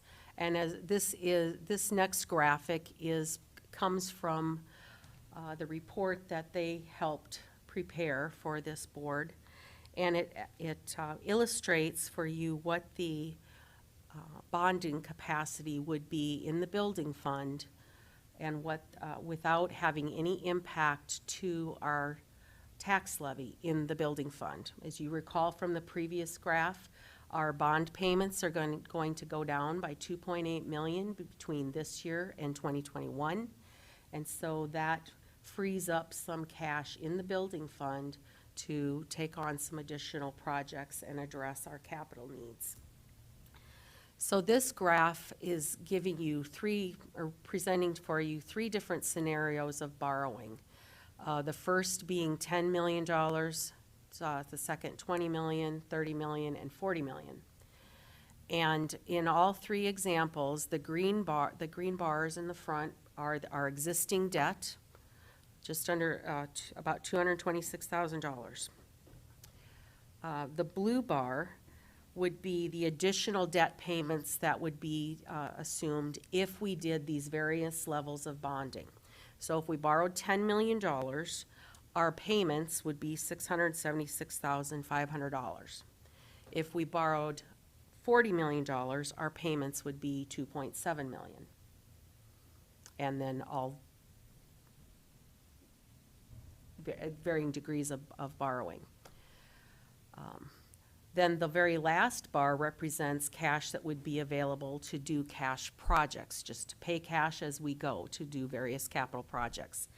So if, with an additional $10 million of borrowing, there would be $3.6 million available annually in the building fund to do projects. Conversely, if $40 million were borrowed, we'd have only $1.6 million available annually to do cash projects. Historically, our cash projects have run about $1.5 million a year.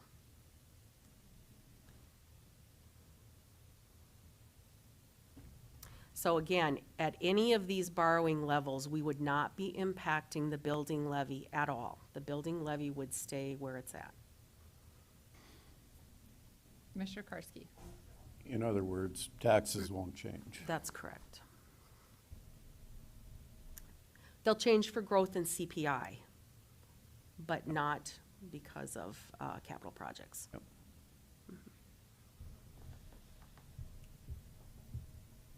Questions? This was a good reminder for me because I had seen the slide back when we worked on this, and then it's hard for me to keep in my head. And so I appreciated the reminder. Sure. So if there are no questions on this, that's going to lead us into a discussion on for our building fund budget. And Mark is going to go over the proposed project list we have for the building fund in 2021, excuse me.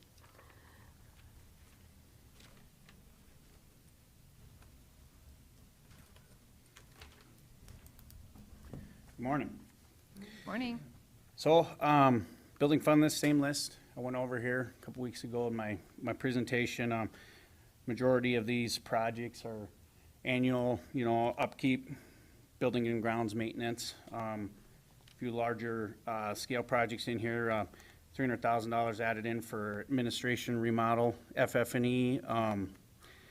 $345,000 for courthouse fire alarm panel. The parts for that panel are becoming obsolete. It's 25 years old, so we're looking at getting that replaced. We had some anticipated increases in the jail repairs and maintenance.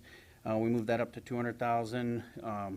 It's additional 100,000 square feet, so we're anticipating increased maintenance and service. And then $500,000 for the JDC Sally Port construction. So we put that in there as a placeholder. If that project gets approved, that'll be paid for cash out of the building fund.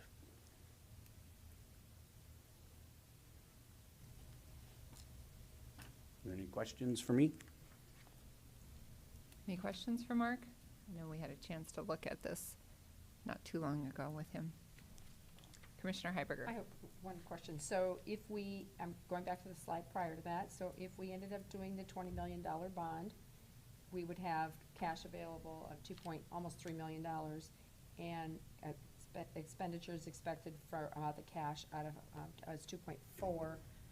What is the remaining balance? I mean, because I'm assuming it's not just going to be $600,000, or is it? So is there a bottom line?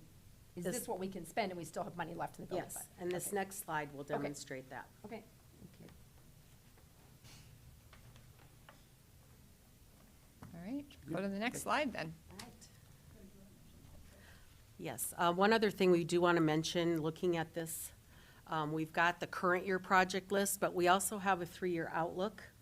And if you notice in 2022, we're looking at significant expenditures in that year as well, $3.4 million. And that assumes a capital contribution to Metro for the new, it would go towards the training center that Metro would tentatively move to. That again is a preliminary number because as design work is currently underway to determine the costs of that facility. All right, so I'm going to advance to the next slide and then you can see the answer to Cindy's question. So this slide shows you where we're projecting our cash levels to be and what our budget assumption, and it also summarizes our budget assumptions for 2021.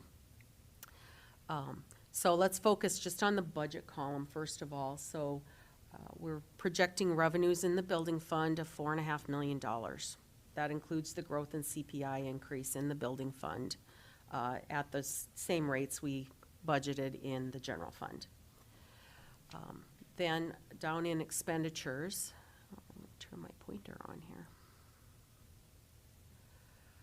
You'll see the 2.4 million in cash projects. That's the list that Mark just reviewed with you. Then we've built in a debt payment of $1,350,000 that assumes a new bond issue of $20 million to address other capital needs. Then we'll have principal and interest on our existing debt and just some administrative fees, trust administrative fees for that debt. So we would project total expenses of $3.9 million, almost $4 million, and a budgeted surplus of $546,000. We're estimating we will end 2020 with about $2 million in the building fund, bringing us to an ending cash balance in the building fund of $2.6 million. Then looking ahead into 2022, revenues are built into this with a 3% increase that approximates what we are seeing for 2021. That may be a little aggressive depending on what CPI is, but it's going to be within $100,000 probably of. But here's where we see that the larger cash project number, which includes $2 million for Metro, that $3.4 million. We've got the debt service on a $20 million bond, and then the other debt payments and administrative fees. So we're projecting a deficit in 2022, which will result in an ending cash balance of about $2.2 million. Then looking ahead, you'll see that our cash balance is projected to increase in 2023 and 4 to levels of 3.7 million and 5.8 million.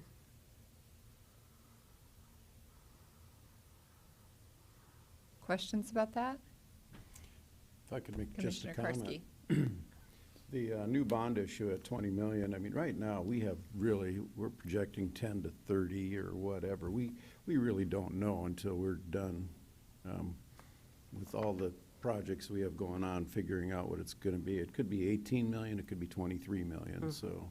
Correct. Just as a caution, I hope nobody's thinking that 20 million is the magic number. It could be more, it could be less, so we just kinda, but I think it's important when you look at our ending cash in our building fund that we be prudent and we actually bond for capital projects that have a 20-year minimum life cycle that we can extend out, and it makes sense to bond for those things and pay cash for the shorter term stuff. So we will have in our ending cash probably more, in my estimation, than what we really need to carry over. But when you look at almost $6 million in just 4 years, so. Well, yeah, by the time we get to 2024, the next couple years are a little Yep, tighter. even next year, though, we'll have more than we have this year. And in 2022, we'll have more than we have in 2020. So, I mean, it's a robust fund in my mind. It is a positive outlook. However, keep in mind that there are some crowding issues in the courthouse that will probably need to be addressed in the short term. 3 to 5 year time span. So fortunately, it looks like we will have cash availability to be able to address some of those issues too. Yeah, to be able to leverage the cash available possibly through bonding so that we have cash for those projects. Right. Other questions? We haven't talked a lot about it, but, we are at least in a favorable market for us to be able to bond and get debt, and we'll be having more conversations about that, so. It's the good side to the fact that we only get 0.2 on our CDs right now, so. Great. Okay. So if there are not any other questions about building fund, Any other questions? Commissioner Benega? See a question brewing on your face. Yeah, it is. Where did Chiller where did that end up at? that's included in the $20 million project list. Okay. For I don't see bonding. that identified Correct. specifically. Yes, But that was in the building committee prior. yes. But it's a long-term expense. I mean, that would be something that we've certainly gotten a lot of life out of what we have right now, a lot of years of life. Any other questions? Okay. I appreciate you shaking your head, Commissioner Barth. That helps me out, so thank you. All right, next slide then. All right. The last slide has to do with insurance coverage. There has been some discussion about increasing our liability limits. We currently carry $1 million liability limits, and we did get some estimates from South Dakota Public Assurance Alliance to increase those limits. Costs associated with a $2 million limit would increase our premiums $33,000, and going to $3 million would increase our premiums $55,000 roughly.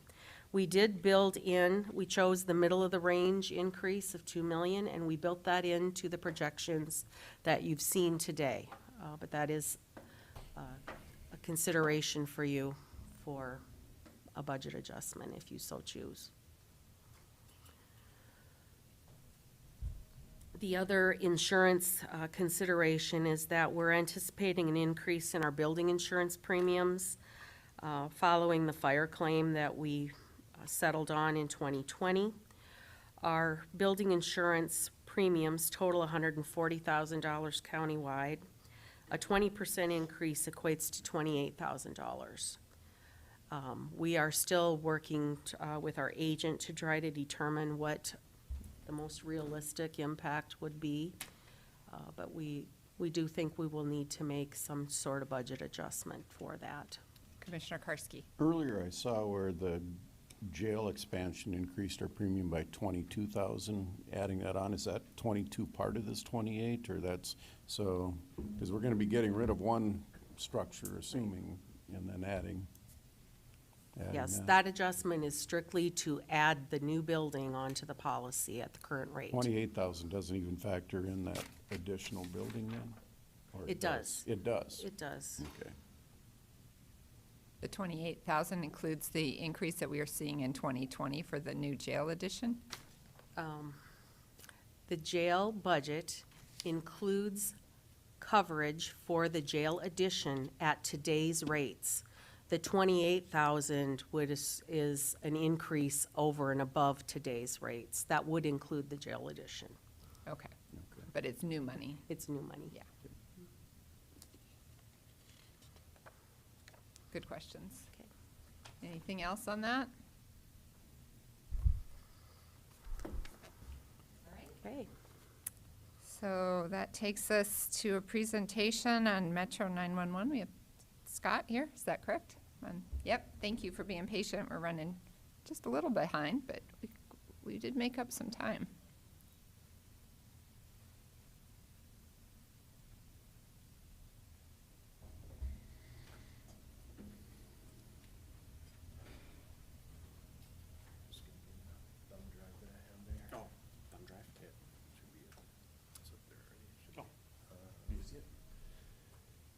Carol, before you run out, do we have any slides for Scott?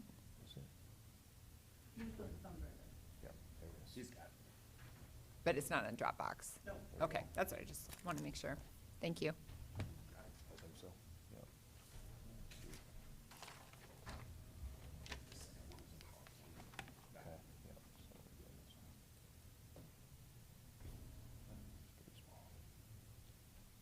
While Scott's working on that, I can tell the other commissioners that I had texted DJ about the highway attenuator, however you say that word, and I have a picture of it if anybody wants to see it, but it's a safety device that it's a trailer they pull behind when they're doing work on the roads and things that has directional arrows, and so that's what it is. It's for safety purposes.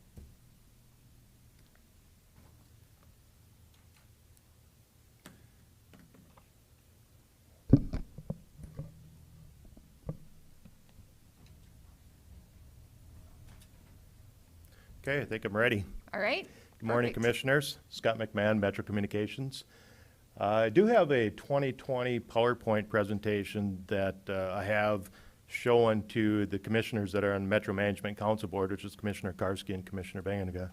I think for today's purpose, it's better use of our time to go through a 5-year budget plan for Metro Communications. And if there are questions related specifically to 2021 budget, I can bring that PowerPoint up and talk about any of those things that you might want to talk about. The document before you is a fairly extensive document that contains a lot of numerical information. So I think it might be prudent to just kind of give you an overview of what's in this particular document.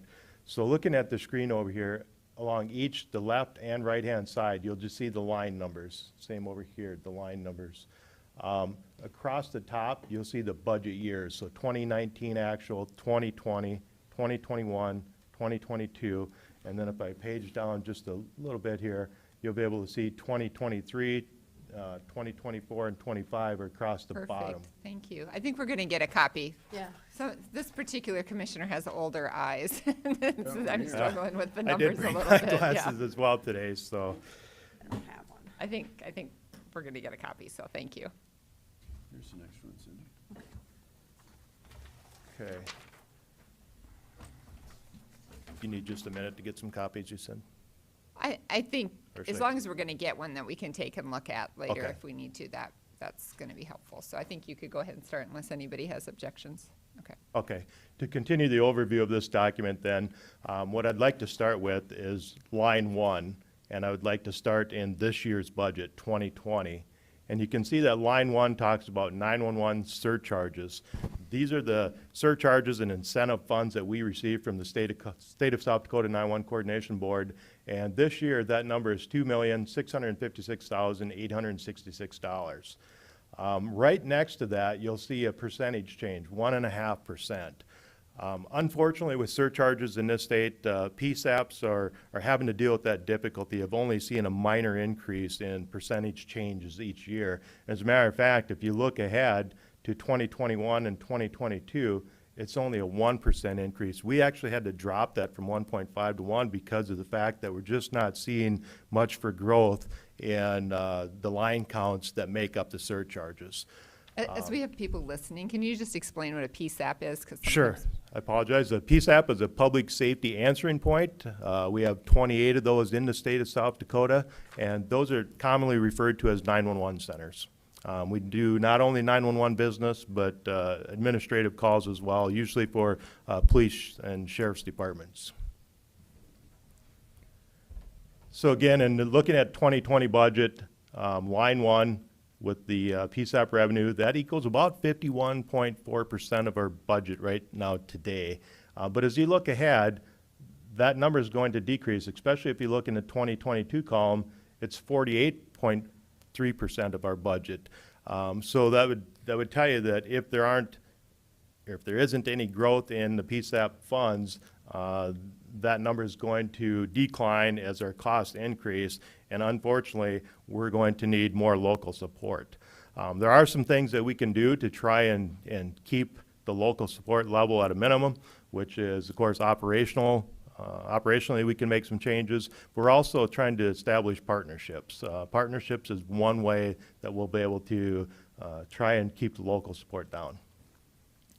So looking at line 2, which line 2 and 3, which talks about city and county support, if I move you over to the 2020 adopted budget on line 2 and 3, you'll see that there was a 25% increase in this year's budget for what the city and the county each contribute. For the city, that was about a $269,000 increase, and for the county, it was an $89,911 increase, which puts today's support for the county at $449,557. I'd like to move to the column, or budget year 2021, same line numbers, 2 and 3. You'll see again, we're asking for a 25% increase in 2021. As a result, that'll increase the city's contribution to increase it by $337,168, and for the county, you'll see an increase of $112,389. Before I get into justification for why we're asking for a 25% increase in a 2-year time frame, I'd like to go ahead and just look at the continuing years. So if we look at 2022, again, line 2 and 3, you'll see the county and city, we're asking for a 15% increase in support from each agency or each government entity. And for the county, that'd be $84,292 increase in 2022. Now, if we drop down to budget years 2023 through 25, which is at the bottom of the page, again, I'd like to point out in 2023, we're asking for a 13% increase from both the city and county. And in 2024, it'd be a 9% increase, and in 2025, an additional 9% increase from city and county government. So by 2025, you can see that the Minnehaha County's request would be $867,609 for a contribution, again, from Minnehaha County. So now I'd like to go back and just give you some justification as to why you're seeing a 100% increase in a matter of a 5-year time frame. So before you get into that. Sure. My ears perked up when you said you were seeking partnerships. Yes. So can you explain what that is? Well, I've reached out to the state government to see if there's some partnerships that we might be able to establish there with state radio communications. State radio does have partnerships with Rapid City or Pennington County 911, and they also have a partnership with PEER, which is Central Communications. So it seems like there might be an opportunity here in the southeast part of the state to form a partnership with the state of South Dakota for communications for basically all departments, everything from highway patrol to game fish and parks, DOT, whatever it might be. And do those partnerships translate into less dollars required from us for funding? That's what I was trying to figure out. Yes, well, Okay. that's the hope. I'm not looking to take on more workload and spend more dollars to make that happen. Instead, what I'm looking for is a partnership that would increase our workload with a minimum amount of staffing, and at the same time, the revenue will cover any increased costs we have and hopefully bring in a little additional revenue beyond our cost. Commissioner Heiberger. When you're talking about partnerships, and I don't sit on the 911 board, so I'm going to throw out a question that's maybe the elephant in the room. We Sure. have 28 PSAPs. Why in the world cannot the state come together and work together as a unit and get rid of a lot of these? Because you'd save a ton of money, and this is taxpayer dollars. Like I said, I'm throwing out the elephant in the room because I don't think this is right, and I don't know who's supposed to be having this conversation. It's not our fault that we have 28, but there's got to be a way to solve this issue. I couldn't agree with you more. I've been in the position where I've had the opportunity to bring county governments together and bring 6 counties into one 911 center. Every time you do that, it's cost savings for the state, really, because if you bring 6 counties into one center, you're only buying one set of equipment. So in this last upgrade, it would have been maybe $400,000. That would have had to have been spent at all 6 counties. Instead, it was spent at one county. To serve all 6 counties 24 hours a day, you'd need about 36 staff. Instead, this particular county I'm talking about has 15 staff. So that's a prime example of what you just mentioned, Commissioner Heiberger, on how dollars can be saved. And hopefully with those savings by municipal governments coming together, that'll create a surplus at the state level, which then hopefully would trickle back in the form of PSAP revenue. Commissioner Karski. And in reality, and this is a song I've been singing for a few years, there's 32 PSAPs if you include the. There is 4 tribal ones, yep, 4 tribal and 28 municipal government ones. And there was recently a lawsuit settled with one of the carriers that resulted in a one-time payment. Yes. And it wasn't distributed pro rata, it was distributed evenly across everybody, not based on, budgetary needs. So, I mean, there's too many slices of this pie that the taxpayers of the entire state of South Dakota are being dealt a huge disservice the way this program is run, my opinion. And we're seeing that across the nation. In other states, partnerships, collaboration, in some cases consolidation is occurring. There's a couple different reasons for that. One, I think the most important reason is quality of service. You definitely want the best quality of service. You don't want to cut corners in the 911 world because it's financially a better option. First, we have to make sure we have customer service in place, but then after that comes the financial picture of it is, can money be saved? And I think the answer is absolutely yes. Commissioner Heiberger. One follow-up question, and that is this a legislative decision or is this a governor decision? Where do you start? I think both of the above. I think, it's discussion that can happen at the state 911 coordination board level, and then perhaps trickle up to our legislative group, and then after that, of course, perhaps the governor of the state of South Dakota. I think all of the above. I think discussions start local and move up through state government. Other questions? Sorry, we kind of hijacked your presentation. Not a problem, That not a was problem. helpful So discussion. I'm just going to continue on here, and, again, I think I left off on why is there an increase of 100% in a 5-year period. Let me offer some justification for that. Last year, we received authorization for this year's budget to hire 4 additional staff. So if we drop down to line 16 in this document and we go over to budget year 2020, you'll see a number of $267,437 in blue. That number represents the 4 operators that we hired this year.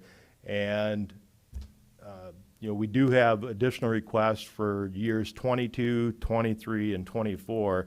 I'm trying to go into it as efficient or conservative as I can, and we're just asking for 1 operator at this point in each one of those years. I do want you to be aware that there is a national study out there, a national survey tool that suggests currently we're approximately 7 staff below what that recommended level is. So that's just something to keep in mind. I want you to also know that 87% of our budget is personnel related. So that only leaves 13% to cover contracts, to cover facilities, to cover anything other than personnel. It only leaves us 13%. So we are a very efficient organization in that regards. We do get support from the state with the telephone system. As a matter of fact, the state has taken ownership of the 911 telephone system, and the last upgrade we didn't have to pay anything for. I'm hopeful that going into the future, that'll continue to happen, that the state will take ownership of the telephone system. Okay, so, and I also want to just point out that, another reason for increase is operation. Operationally, contracts typically increase by 5% a year. There's going to be some future facility needs that are operational that will increase. And then we're trying to maintain a cash reserve. Before I get too far ahead of myself, I would like to back up to the additional employees. And let me just minimize this for a second and bring this up.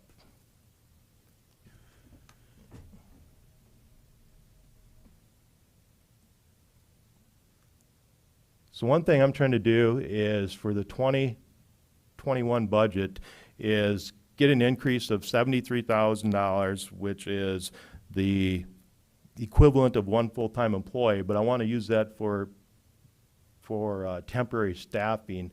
And what you see is a chart of the total number of hours that we have used for temporary staffing from September through May of this year. And the $73,000 that I was referencing, out of all these hours that are added up here, I think there's about 1,600 hours. We would have spent $38,000 in temporary staffing. So what I'm saying here is that temporary staffing is a very good buy for us. We can get more hours per dollar out of temporary staffing than what we can in FTE. So I just want you to be aware of how many hours we're actually using our temporary staff. Right now we have 4, but there's always times where somebody leaves the workplace because of a change in their family environment, whatever it might be, and we've invested just a ton of time and effort into those employees, and we hate to see them leave the agency and not have an opportunity to contribute into the future in some shape or form. So temporary salaries will allow us to do that. They'll allow us to retain employees that might only be able to work on a temporary basis. So when you say temporary staff, you're talking part-time, people that are working for you part-time? I'm This talking- is not overtime hours. Yeah, right. We have the classification of temporary, part-time, and then full-time. Our temporary staff does not include any benefits, and that's what we currently have. We currently don't have any part-time staff. Everybody's temporary without benefits. Commissioner Heiberger? It'd be kind of like the hospital's PRN staff. It's like if I need somebody, I can pull out of this pool. Yes. Yep. And it's been like I say, it's been a very good tool for us to be able to cover some hours. So, and like I say, we're using them for vacation leave, sick leave, supervisors opt to council so that they can do supervisory work that's not necessarily done on the floor, training, shift meetings, extra staffing. So we're really getting good bang for a buck there. Okay, let me go back to, oops.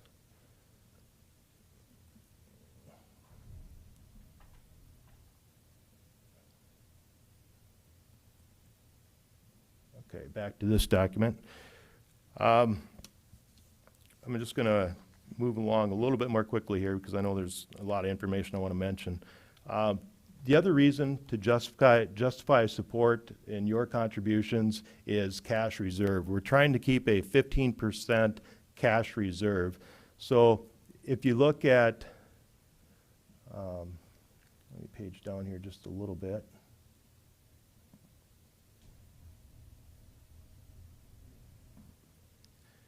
If you look at this year, 2020, which would be line 36 under the 2020 budget, you can see that after this year, we'll have a 26% cash reserve. As you go to 2021, 25%, 2022 at 23%, and then if you drop down to line 48 across the bottom of your page, you'll see in 2023 there's a 22% cash reserve, 2024 at 20%, and then by 2025 a 19%. So just above that 15% cash reserve that we're trying to maintain. So that's another reason to ask for the additional support. The other thing I want to point out is there was a business decision that was made back in 2008 going forward that the city and county would keep essentially their contributions at a minimum so that we'd spend down cash reserves. My understanding is back at that time there was about $2.5 million that was in reserve. And the reason for that is that there was an intent to buy a state telephone system or buy a telephone system. Instead, what happened is the state ended up buying the telephone system. So as a city and county government, the business decision was made to spend that down, spend that reserve down. So over the years, let me just pull up a chart here.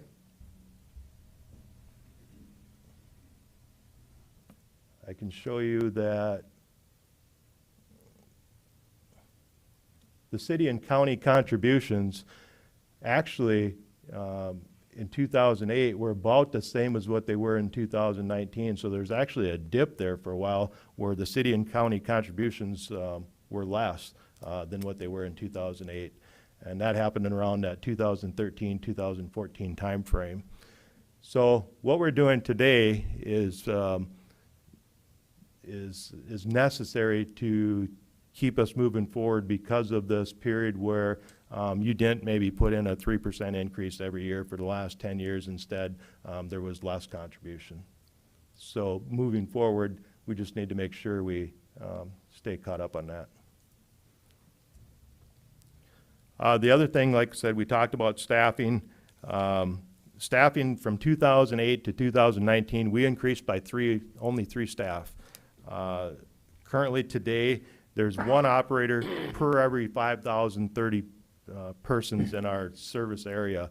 The recommendation from this national survey tool that I spoke of says we should be at about one operator per every 4,400 people. So that's how they're saying we're about 7 communication operators short. But again, we've had very few increases in staffing up until this year, where we had the 4 additional staff. So, but that's always a concern related to budgets. Let me see.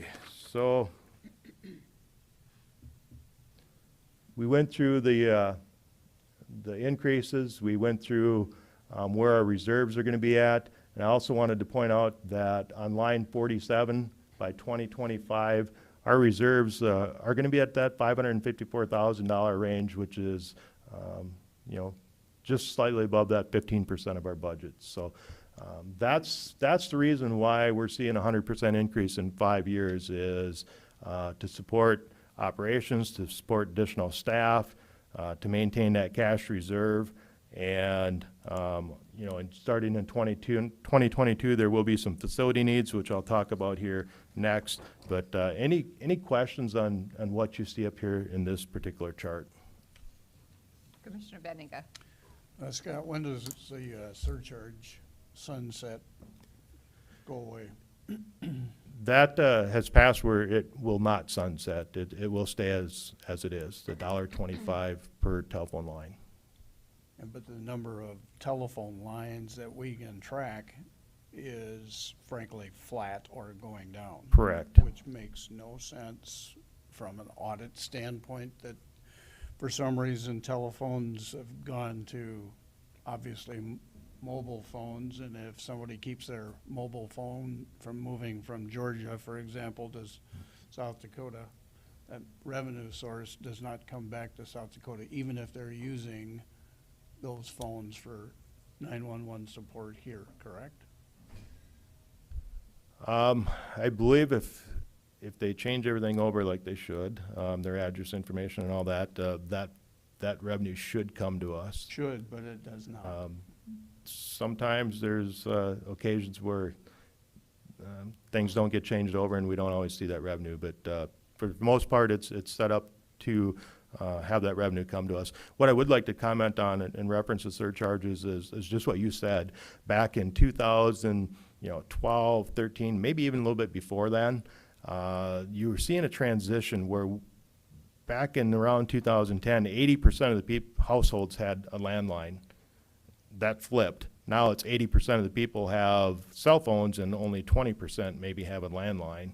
So what's happened is that spike that we intended to see back in 2012, 13, 14 did happen, and it increased the revenue, but now it's just been relatively flat since then, because it's only taken into consideration when you have new customers that come into the area. Right. Other questions? Okay, if not, I'd like to just move in quickly and have a little bit of discussion on the police fire training facility. I want you to know that we are working on a business plan for the next 5 years, and we do have that compiled, and I was prepared to present that to you today, or at least furnish you a copy. But I just found out a week or so ago that we're going to see some cost estimates for this metro portion of the police training facility tomorrow. So I didn't want to give it to you today and then have new information come tomorrow, but I'm promising you that hopefully by the end of the week, we'll be able to get that document to you. And what that document will do, the 5-year business plan, is it'll highlight what we talked about up in this chart, as well as some of the other concerns about, what type of equipment's going to be needed, what type of maintenance facility, how will that impact our budget going forward. So we have done some preliminary estimates. of what our costs are going to be for the facility. We're hopeful that the construction costs will be less than $5.5 million. And the reason for that is because based on some of the discussion between city and county is there'd be a 75-25 match. So great news this morning that I heard is the county has indicated $2 million for 2022. And that's great news. Yeah, I was gonna say, don't count on that. Forecast. Those are forecasts, but that's still great news to hear. It's in the forecast anyway for 2022. And the city, you know, if they match that by the 75%, that's $6 million. So if construction costs would happen to come in at less than $5.5 million, we've already identified a need for $2.5 million worth of equipment. So, for example, radio equipment, not a cheap area at all. It's going to cost about $1.7 million to outfit this new facility with radio equipment. A communications tower, we're looking at over $200,000 for that. Workstation consoles, the consoles that each operator sits at, for 20 of those, it's going to be around $400,000. Maybe you could mention why it is you're not just planning to move what you have over Yes. to the new place. Great question, great point. We need to buy everything new in this new facility because we want to leave our current facility completely redundant, completely as a backup. That's not uncommon at all to have that. Matter of fact, in this state, Pennington County has a completely redundant backup center, and I know Watertown has a backup center, but not as many councils as what they normally operate with, which is where we're at today. We have a backup center. It's just that we only have 6 councils, and typically we need at least 10 on a daily basis, so that puts us 4 short. What this will do, if we leave our current facility as is, it will give us the option to move from the new site if we have to, if there's some type of a fiber cut, whatever it might be, to move back to the old site and be fully operational. It'll also give us another site to work out of in case we get 2 foot of snow and we can't get to the primary center or the new facility. We could still have a report to workstation here. It also gives us an overcapacity type situation where if the new center, we have every council being used because of some natural disaster, whatever it might be, we'll have additional councils here to use. So it's really going to put us in a great position for redundancy and capability. Commissioner Karski. Scott, going back to the prior conversation, when we kind of went off on a tangent, we don't need 28 backup facilities in the state either. Could this backup facility be the backup for any other of the 28 PSAPs in the state? It could, and that's what Next Gen 911, that's one of the main elements of Next Gen 911 is to have what's called policy routing. So with that, because we're now in an IP network situation, everybody in the state except for Metro is currently on that policy routing where if we don't pick up a call within 20 seconds, 30 seconds, whatever that timer is set at, that call will roll over to another PSAP. Eventually, when we are on that system with Metro, if we don't answer that call within a designated amount of time, it'll go to Lincoln County. The next one after that will go to Pier, Central Communications. The next one after that will go to Watertown. The problem is when you have a large facility like Metro, if we start rolling calls over to those other centers, we could inundate them very easily because they just don't have the staff to be able to deal with the sheer volume of calls that we might send them. We've had some incidents, the tornado, where we answered 600 and some calls in a matter of a few hours. The latest protest event a couple weeks back, we answered 269 911 calls and another 396 business line calls in a matter of, from 4 p.m. to midnight. So again, that would inundate a smaller center that only has 1 or 2 people working. Some other issues with it is getting the call back to us. So if a call rolls from Metro over to Watertown or Pier, how do they get that information back to us? And that's some of the things we're working through is through CAD, through just plain old telephone system picking up and calling us back. But if we're already inundated, we may not answer that business line because we have other 911 lines coming in. So there's just some details that need to be worked out. You can answer the call, but if you have nobody to send out on it, what And good is it? that's the problem. If it rolls to Watertown or Pier, they don't have any way to page out our fire department. They don't have any way to page out our EMS. So until some of those radio developments happen, where everybody's on like a statewide radio system, which does exist today, but until that all happens, the policy routing isn't exactly 100% foolproof. Okay, back to the facility. So I went through some of those projects that would need to be done, about $2.5 million worth of equipment.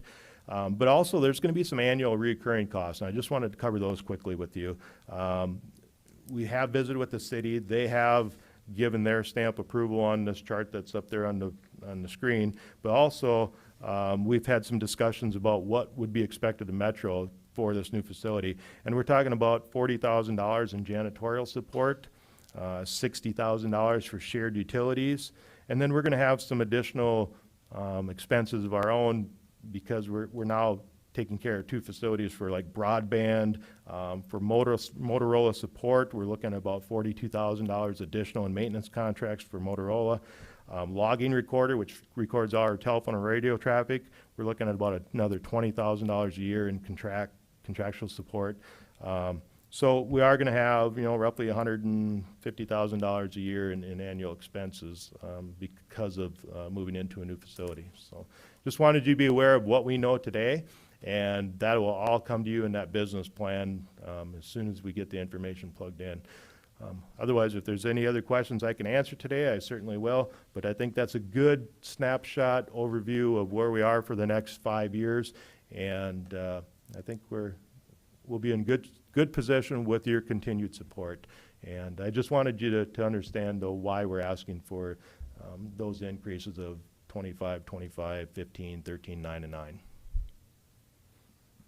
Well, we appreciate your time today. I mean, obviously, those are kind of eye-popping numbers, and you weren't here earlier, but our revenue increases don't track those expense increases. And so, but at the same time, I would say that I think if you ask any citizen of Minnehaha County, they would view your services as very high priorities for them. I know we had a fire start out in our neighborhood yesterday, and without your services, we wouldn't have gotten the first responders there so quickly to handle it. And so all of us are utilizing these or want to be able to utilize them if they are needed. And so it's just a question of figuring out how to pay for it. Well, thank you. We're glad to serve the public, and the public relies upon us to be there in a time of an emergency, and we're there to meet that need. So appreciate your support in helping us. Thank you. Thank you. All right, so that takes us to the end of our agenda for this morning. So we will take a break until 1 p.m. and we will be back for more fun at 1 p.m. today. So thank you, everyone.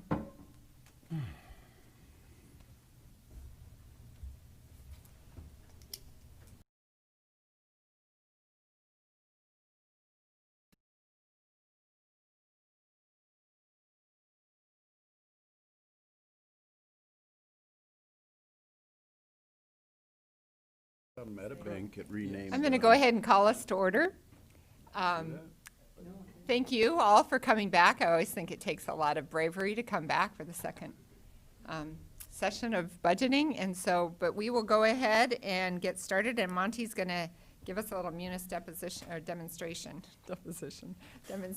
so we have some idea what we're doing up here.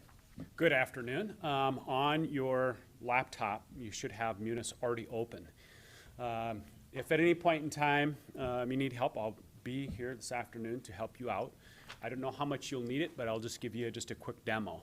So if you were to close out of it, as you can see on my desktop here, there's the Munis icon. I tried to put them kind of top and center for you. So you can just double click on that if you need to relaunch it. That will bring you to this main dashboard screen. And I'm just going to show just a couple of items over here on the left that you can use. So underneath of budget, I'm going to expand that. There's something there called central budget entry. If you click on central budget entry, it's going to take you to kind of a search screen. And I'm going to click on the advanced search button up on the towards the upper left. And here in the department section, we can click on the magnifying glass and then the drop-down list. If you're not catching up with me, I'll be around to help you out. And then from here, you would choose whatever department you want. Okay, I believe the sheriff's office is up. I don't know that you're actually going to be diving into this for their portion, but I'm just going to choose sheriff as an example. Okay, and okay.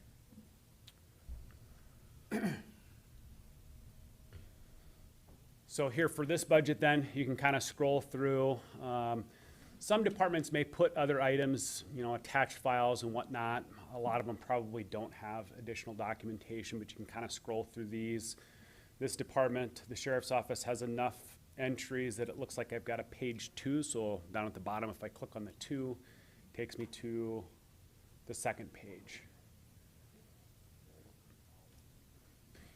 And I want to point out at the top here, it took us kind of to a second tab. So we're just in Internet Explorer, and so I have 2 tabs. So I could leave this one open, go back to that main home screen, and I again could click on Central Budget Entry to open up another tab. Again, I could click on Advanced to do my search for another department. So you could have multiple departments open at once if you want.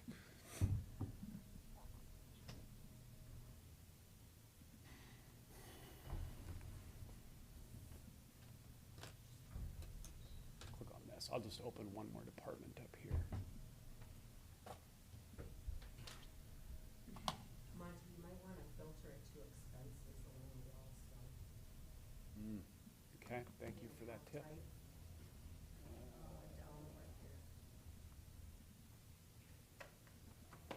Okay, so what Kim pointed out is for some of these departments, the sheriff's ones in particular, it will show us revenues and expenses. So if we wanted to filter out and just show expenses, in this situation I chose the jail department, and I changed this account type here towards the bottom left to expense, and then I'll click on OK.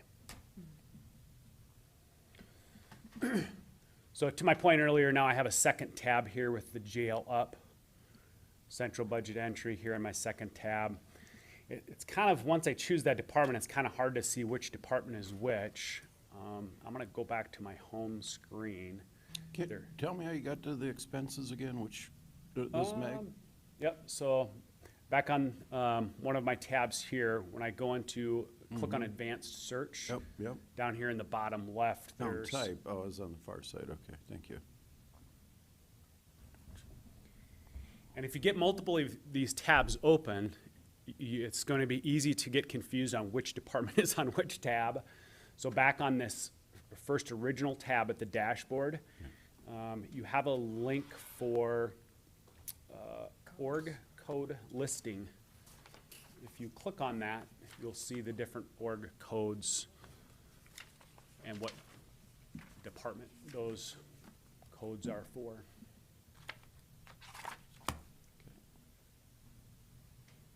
I don't know if I should jump into Account Central. I'm going to at least mention it, and then it's up to you if I go into that. But if you click on Account Central, you can search for all previous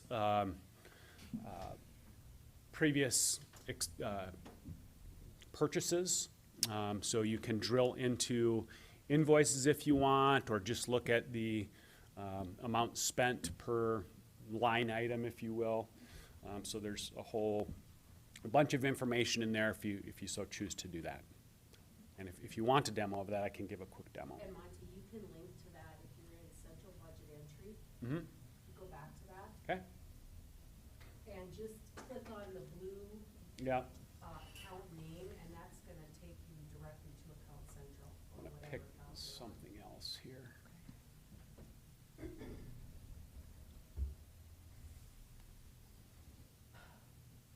I will just pick office supplies, let's say. Yep, so good point. Thank you, Kim. So here, I just chose office supplies out of the sheriff's office, right? So you can see what they budget per year, the past couple of years. And down below here, you know, you could drill, if you click on this details, you can drill into the actual invoices. Up here at the top is where you choose different previous years. And you got there by clicking on accounts? I got there by,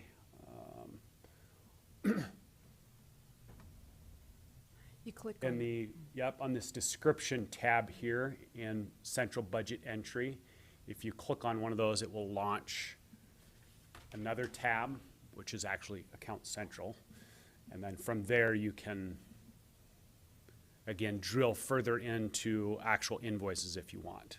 To actually see the invoice, you click on details, but just even at this screen, you can see purchases, amounts, the vendor, that kind of stuff.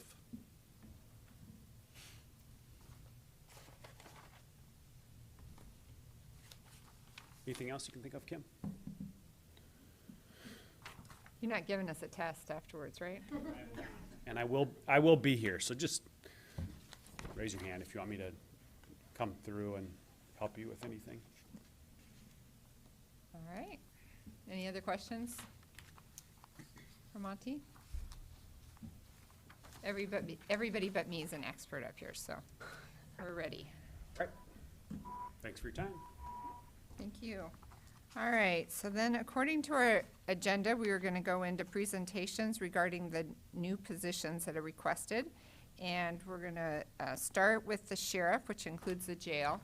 And I understand Sheriff Milstead is next door and is going to make his way over.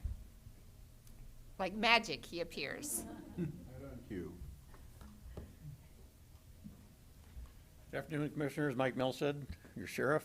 I have a number of my command staff here to answer any questions or kind of explain briefly what the position requests are.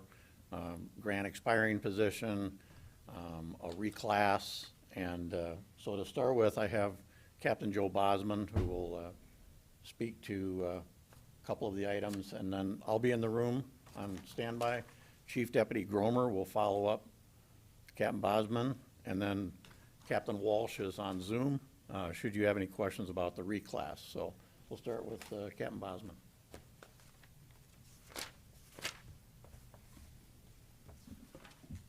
Good afternoon, Commissioners. Joe Bosman with the Sheriff's Office. I'm going to touch real briefly on the grant position that we're asking to absorb into the Sheriff's Office budget for 2021. The new position request has a lot of the details that are into it.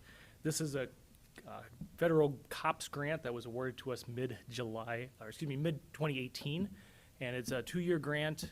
It's set to expire the end of 2020. This position allows us to increase our role in the drug task force from 1 investigator, that's been only 1 there for many, many years, to 2. And that is a huge increase for us at the contribution with the amount of drug crimes that are occurring in our area as well. To put that in perspective, the Sioux Falls Police Department has 11 investigators on that task force. South Dakota Division of Criminal Investigation has 2 investigators on that task force. So for us, being able to put a contribution of 2 into that is much beneficial. Also, a lot of the drug seizures that have been occurring that the task force focuses on is pretty high-end seizures, main drug dealers, but that doesn't mean that there still isn't drug cases where lower-end users need to be investigated, and the smaller drug crimes also need to be looked at. So by allowing 2 investigators to cover those crimes in the county, can divvy up that area as well. The reason this one might be a little bit higher, if you notice the cost for this position, is because the grant allowed us to hire a replacement. They understand that when you hire with a grant, you don't hire someone brand new, never been a cop, and say, congratulations, you're a drug investigator. But what it does allow is we can hire someone new to replace the backfill that was selected for that drug investigator spot. So what it is this person, this deputy that has been hired back in 2018 for this grant position, is now at this salary pay grade that we would need to absorb if awarded this general budget fund for this. Questions? Okay. All right. I think, do we want to go to should we go to Mike Walsh so he can talk about the reclass real quick while we're on the sheriff's office budget? Good afternoon. Thanks for having us. We are sitting pretty good staffing-wise, so that's why no requests for any additional personnel. The one area that we seem to be lacking, and the sheriff and Captain Bosman and I tried to address it this past year, trying to think of an innovative way to maybe fix the problem, but we just couldn't come up with something that worked really well, and that's supervision on weekends. We sit really strong with supervision on nights based on the reclass you gave us last year, and it's been very effective. The supervision on nights with our young deputies who are very capable and motivated, they just don't have the experience all the time to make the right calls during like an in progress call. But the one area where we're lacking is weekend days. During the week, the sheriff, the chief deputy, Captain Bosman, Captain Phillips, and I, all of the investigations division sergeants, we're all on duty and available pretty easily, and most of us listen to the radio in our offices in the event something's happening. But on weekends, if the sergeant isn't on, because we only have one sergeant per day shift, then a lot of times they can run into some issues with some in progress stuff. So what I'm asking for is just to reclass one of our deputy positions to a sergeant position, and I believe Captain Bosman had the specific amount, but I believe it was right around $9,000 to do that. And what that will do is give us the ability to have supervision essentially 24 hours a day for these deputies. That position will cover the weekend days instead of being assigned to a specific blue or yellow shift. They will just be weekend days, and we'll make it a policy that a sergeant always be on duty. In the event that one takes vacation, we have to ensure that the other one is on duty. Questions about that? Commissioner Karski. How many sergeants do you have how many sergeants are there supervising patrols right now? Basically, within the patrol, yes, sir. Within the patrol division itself, there are 6 sergeants. There's 2 per night shift, and if you're not familiar with how our shifts work, we have blue and yellow. We work 12-hour shifts, and so we have 2 blue night shift, 2 blue yellow shift, and then during the day, 1 per blue shift and 1 per yellow shift. And so we have a total of 6. And then in investigation, civils, and warrants, there are 3 additional ones. But as far as supervising deputies in the field, we have a total of 6. So this would give you a 7th? Yes, sir. Okay. Other questions? Okay, thank you very much. Thank you, ma'am. They saved the best for last, huh? Well, I don't know about that. That's pretty generous. I can address the 2 jail requests. The first is to fund a position that's coming off of grant funding. That one was implemented about a year ago through the MacArthur grant. That person was programmed into the original plans for the jail expansion. With the addition of the grant funding, we were just able to get that person instituted sooner rather than later. So as that one comes off a grant, we'd be asking to fill that position at a corporal level, basically to supervise the jail programs, the 24/7 program, the electronic monitoring program, continue to work with pretrial, and work out of that program section of the new jail. The second position is for additional staff at our front desk area. That's a customer service related position, and what we see in that position is a very high volume of phone calls, foot traffic, and it's just difficult for one person to keep up. That would move over to the position would move over to the new jail, provide us some consistent face, consistent understanding of the things that go on at that front desk. Right now it's covered by shift personnel, so that rotates day to day and shift to shift. So if we're able to hire somebody to put in as the full-time, basically receptionist type position to increase that customer service at the front desk, and then we can supplement that with the current shift staff that covers that position as well. The volume is just to the point where it's very difficult for one person to keep up with the peak volumes at the front desk. Questions? Of course. Mr. Hood. Oh, sorry. we'll go with Commissioner Karski and then Commissioner Benega. For that position, you know, I'm thinking from my background in insurance and work comp and that type of thing. Usually you have a return to work program, light reduced work, somebody that couldn't go back to being a correctional officer. I mean, is this the type of position that you can transition a person back to work? As far as like a light duty position? Yes. Yes, it would, yes is the short answer, but we typically, with our current light duty personnel, will put them on one of the unit controls where they run the doors and the security electronics on the particular floor, or they can work in master control. So with the addition of the new jail, we'll have 3 separate unit control posts as well as 2 in master control. This front desk position we're looking for is really to provide some consistency to that front desk. There's a wide range of questions and interactions that come in that it would be nice to have somebody in that position who works it every day. And when people are coming in and asking these questions, they get a consistent message. When we rotate staff through there, there's a lot of these things that come up that the rotating staff don't know the answers to, and then people get inconsistent answers. It also helps, it'll help us address the volume. There's a lot of times when the volume of phone calls that are coming into that front desk overwhelm the officer working there, and then they roll over into master control.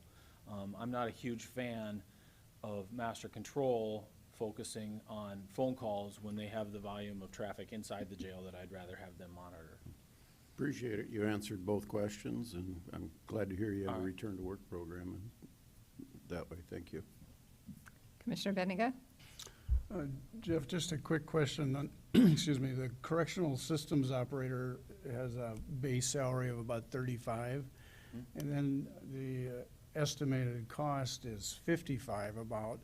That's about a 65% increase over the base, and I'm assuming there's no car involved in No, that. there is not. So why would there be a 65% benefit package, so to speak? I don't have an answer for that for you off the top Harry of my Deaver head. might, however.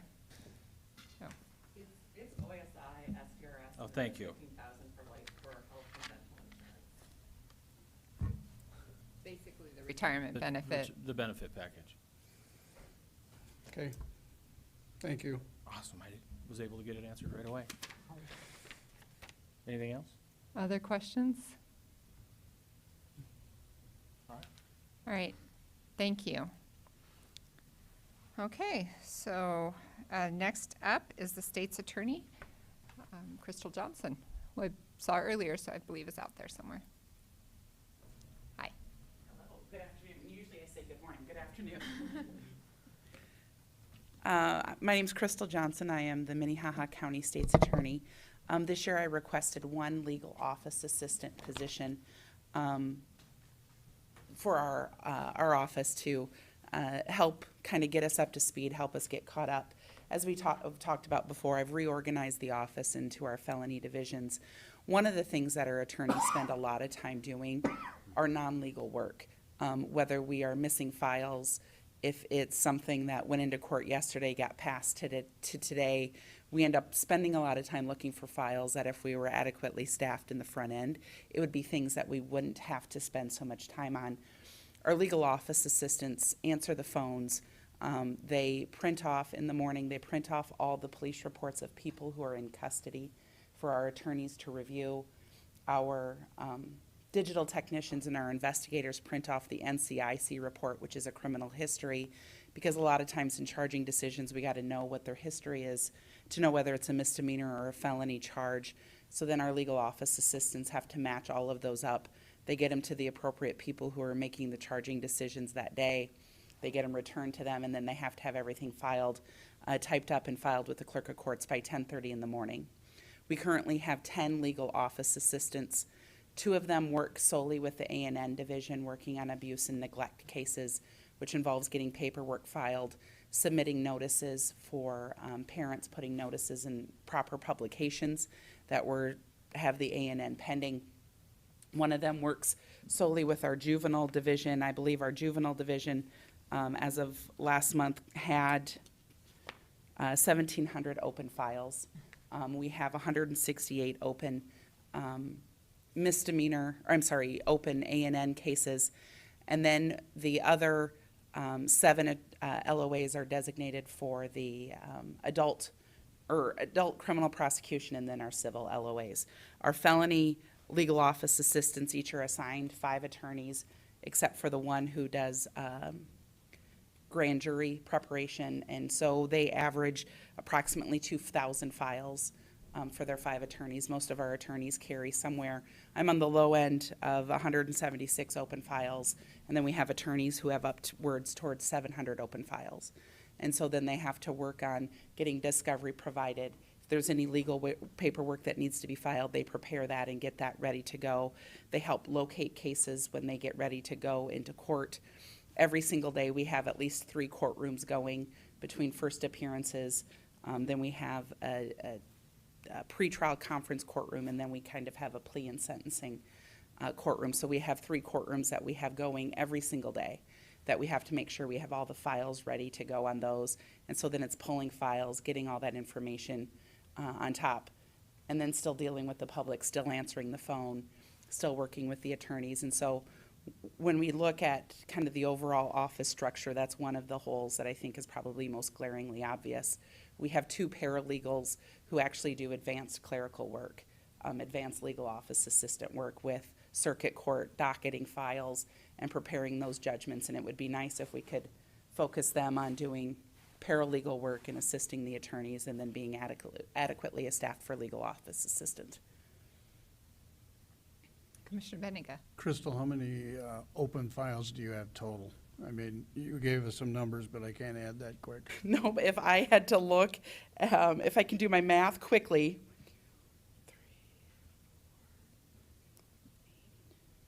I would say our criminal files that we have open as of last month when we read the numbers is somewhere between 8,500 and 9,000 cases. Thank you. We started jury trials this week, so hopefully we can start whittling that down.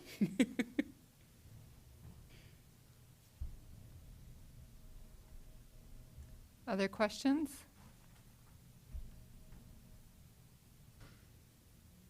Okay.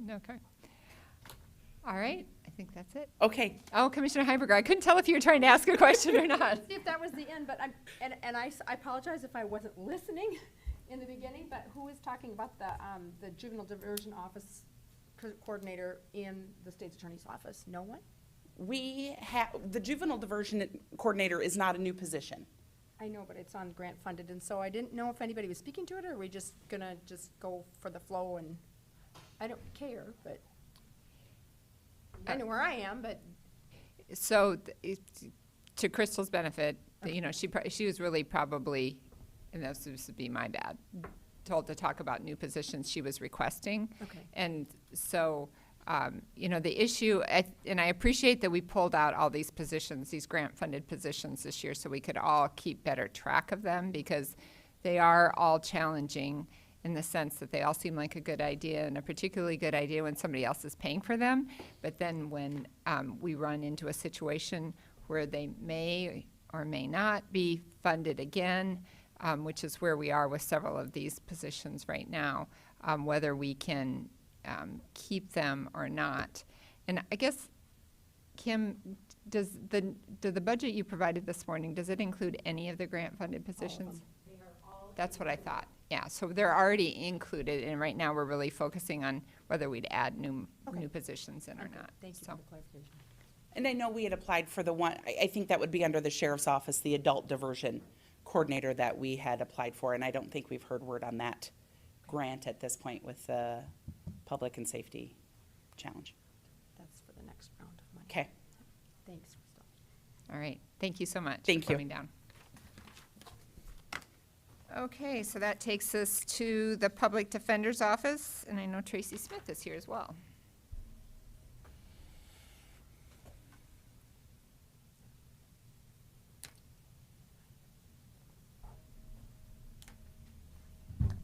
Good afternoon. Good afternoon. Tracy Smith, Public Defender's Office. For the 2021 budget, we are asking the Commission to authorize us to hire 1 deputy public defender, 1 paralegal, and authorization to promote one attorney to a senior trial attorney position and promote one of our paralegal positions to a senior paralegal position. This morning, when I was listening to the overview, it was mentioned that I believe our personnel growth since 2011 has been 27%. And I would like the opportunity to put that number into perspective and mention that in the last 10 years, our caseloads have increased by 45%. And overall, our cost per case, when you look at our overall budget, in the last 40 years, our cost per case has remained steady at $376 per case.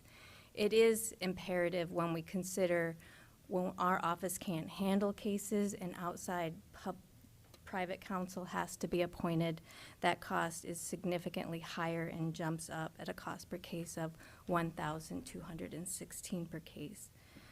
Drug cases in the last 10 years have increased by 268% in Minnehaha County. And in terms of public safety and ensuring that we are providing an efficient and effective delivery of services, our office is providing an effective service to the public, and our department is only 11% of the amount of funds that are going towards public safety. In addition to what we're providing to each of our clients on an individual basis, our office is also providing representation to all of the alternative courts, drug court, DWI court, Veterans Court, and now mental health court as of this year, with no additional funding at the state level, no additional funding that goes into how we calculate cases. We are very happy, these are very important courts, we're happy to provide that service, but by providing that service, we are reducing numbers to the county jail, and we are providing additional savings to the state, specifically through the Department of Corrections, by reducing the number of people that go to the prison. So I do understand and recognize that we are asking a lot by asking the commission to approve both of these positions.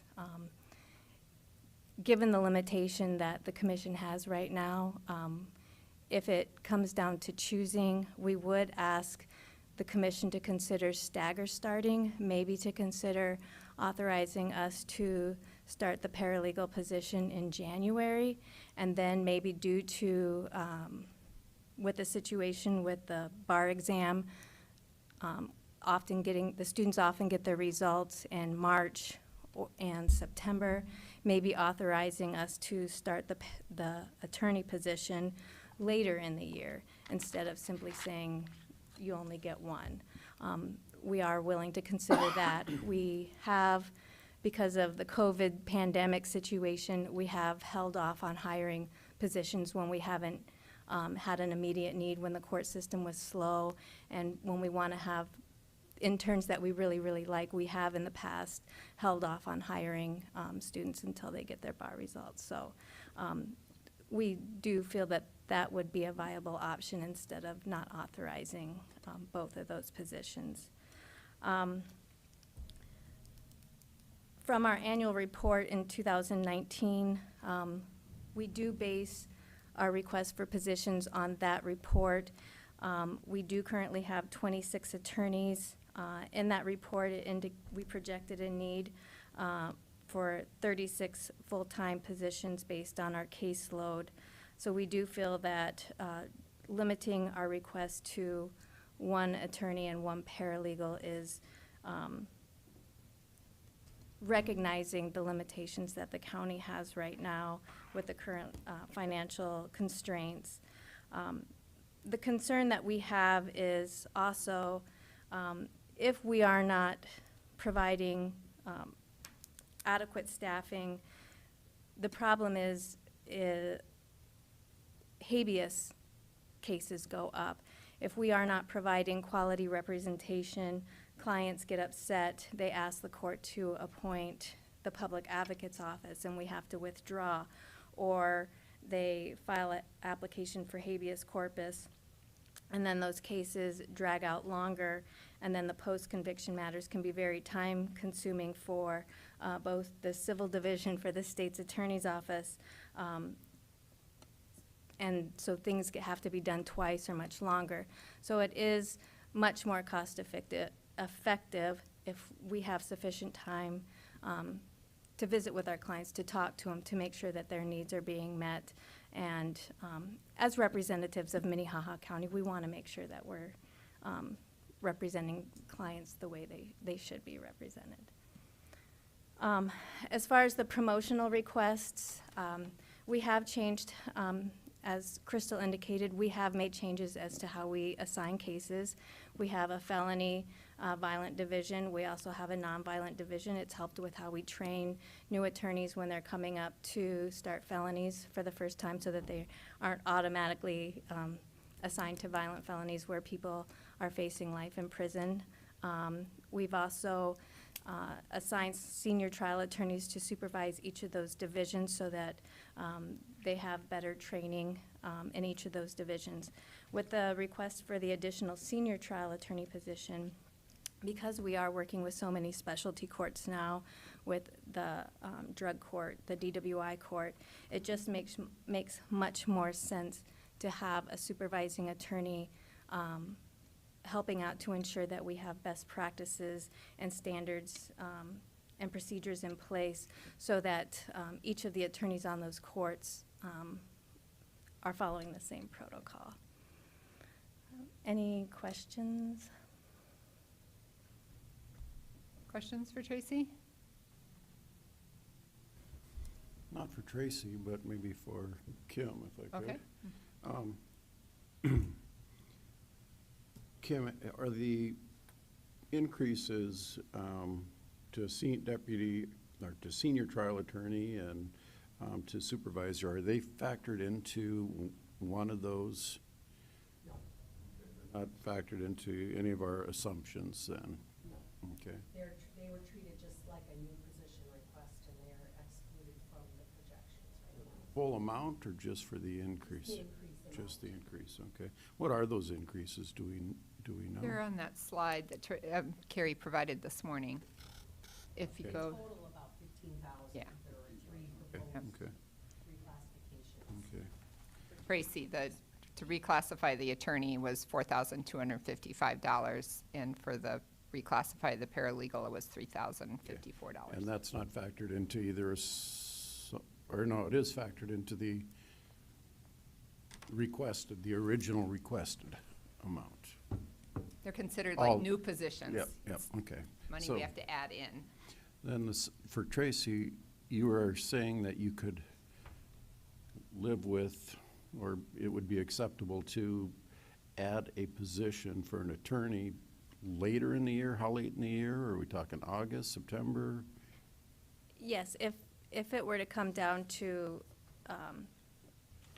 needing to wait until later in the year, given the bar exam, since we usually wait on hiring around the bar exam anyway, Okay.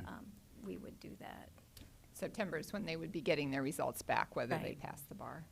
So one thing that, and Commissioner Heiberger and I are aware of this, but maybe I shouldn't be letting the cat out of the bag or our strategy, but our specialty courts aren't funded by the state legislature, and everybody else's are. And it's because we took the lead and showed that it could work, and they said, well, you don't need it because you guys are doing it. Kind of, sort of. Well, we don't think that's quite fair, so we're going to be trying, because it's going to take a legislative fix to get money through the UJS from the legislature to fund our specialty court, which is the equivalent of one full-time attorney. It's about, didn't we decide it was about 65,000, so it's not quite one full attorney. Just about. But, yes, they're paying for that legal representation, that public defender's office, for the other counties that use them, but not for us. We're the only ones that are not getting funded. Do they fund the state's attorney's office No, then? just the public defenders who are representing those people in the specialty courts. So, we're trying to work through a legislative approach to get more funding to take care of that position, which would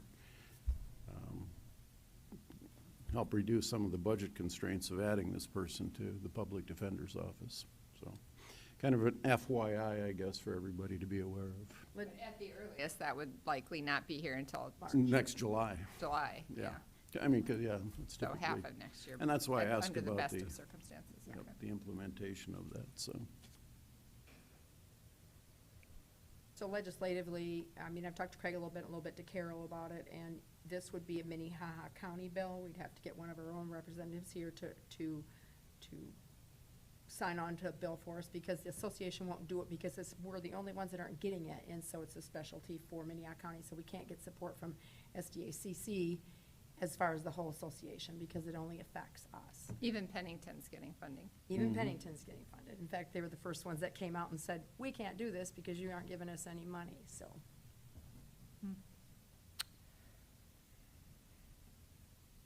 So anyway, it's in the talks, so we're looking at that. Okay, thank you. Madam Chair? Yes, This is Commissioner John. Barth. Could we change the screen so I can see the positions being requested? All I'm seeing is the munis stuff here. Okay, we'll pull up Carrie's slide from this morning. Or Thank that's you. what- At least that's what I'm looking at. I think that's helpful.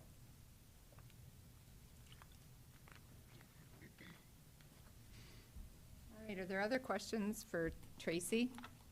Commissioner Barth, did you think you'll have questions for Tracy after we find this slide for you? No, thank you very much, but I might call her later. Okay. All right. She will thank look you. forward to that. Have a good day. All right, thank you, Tracy.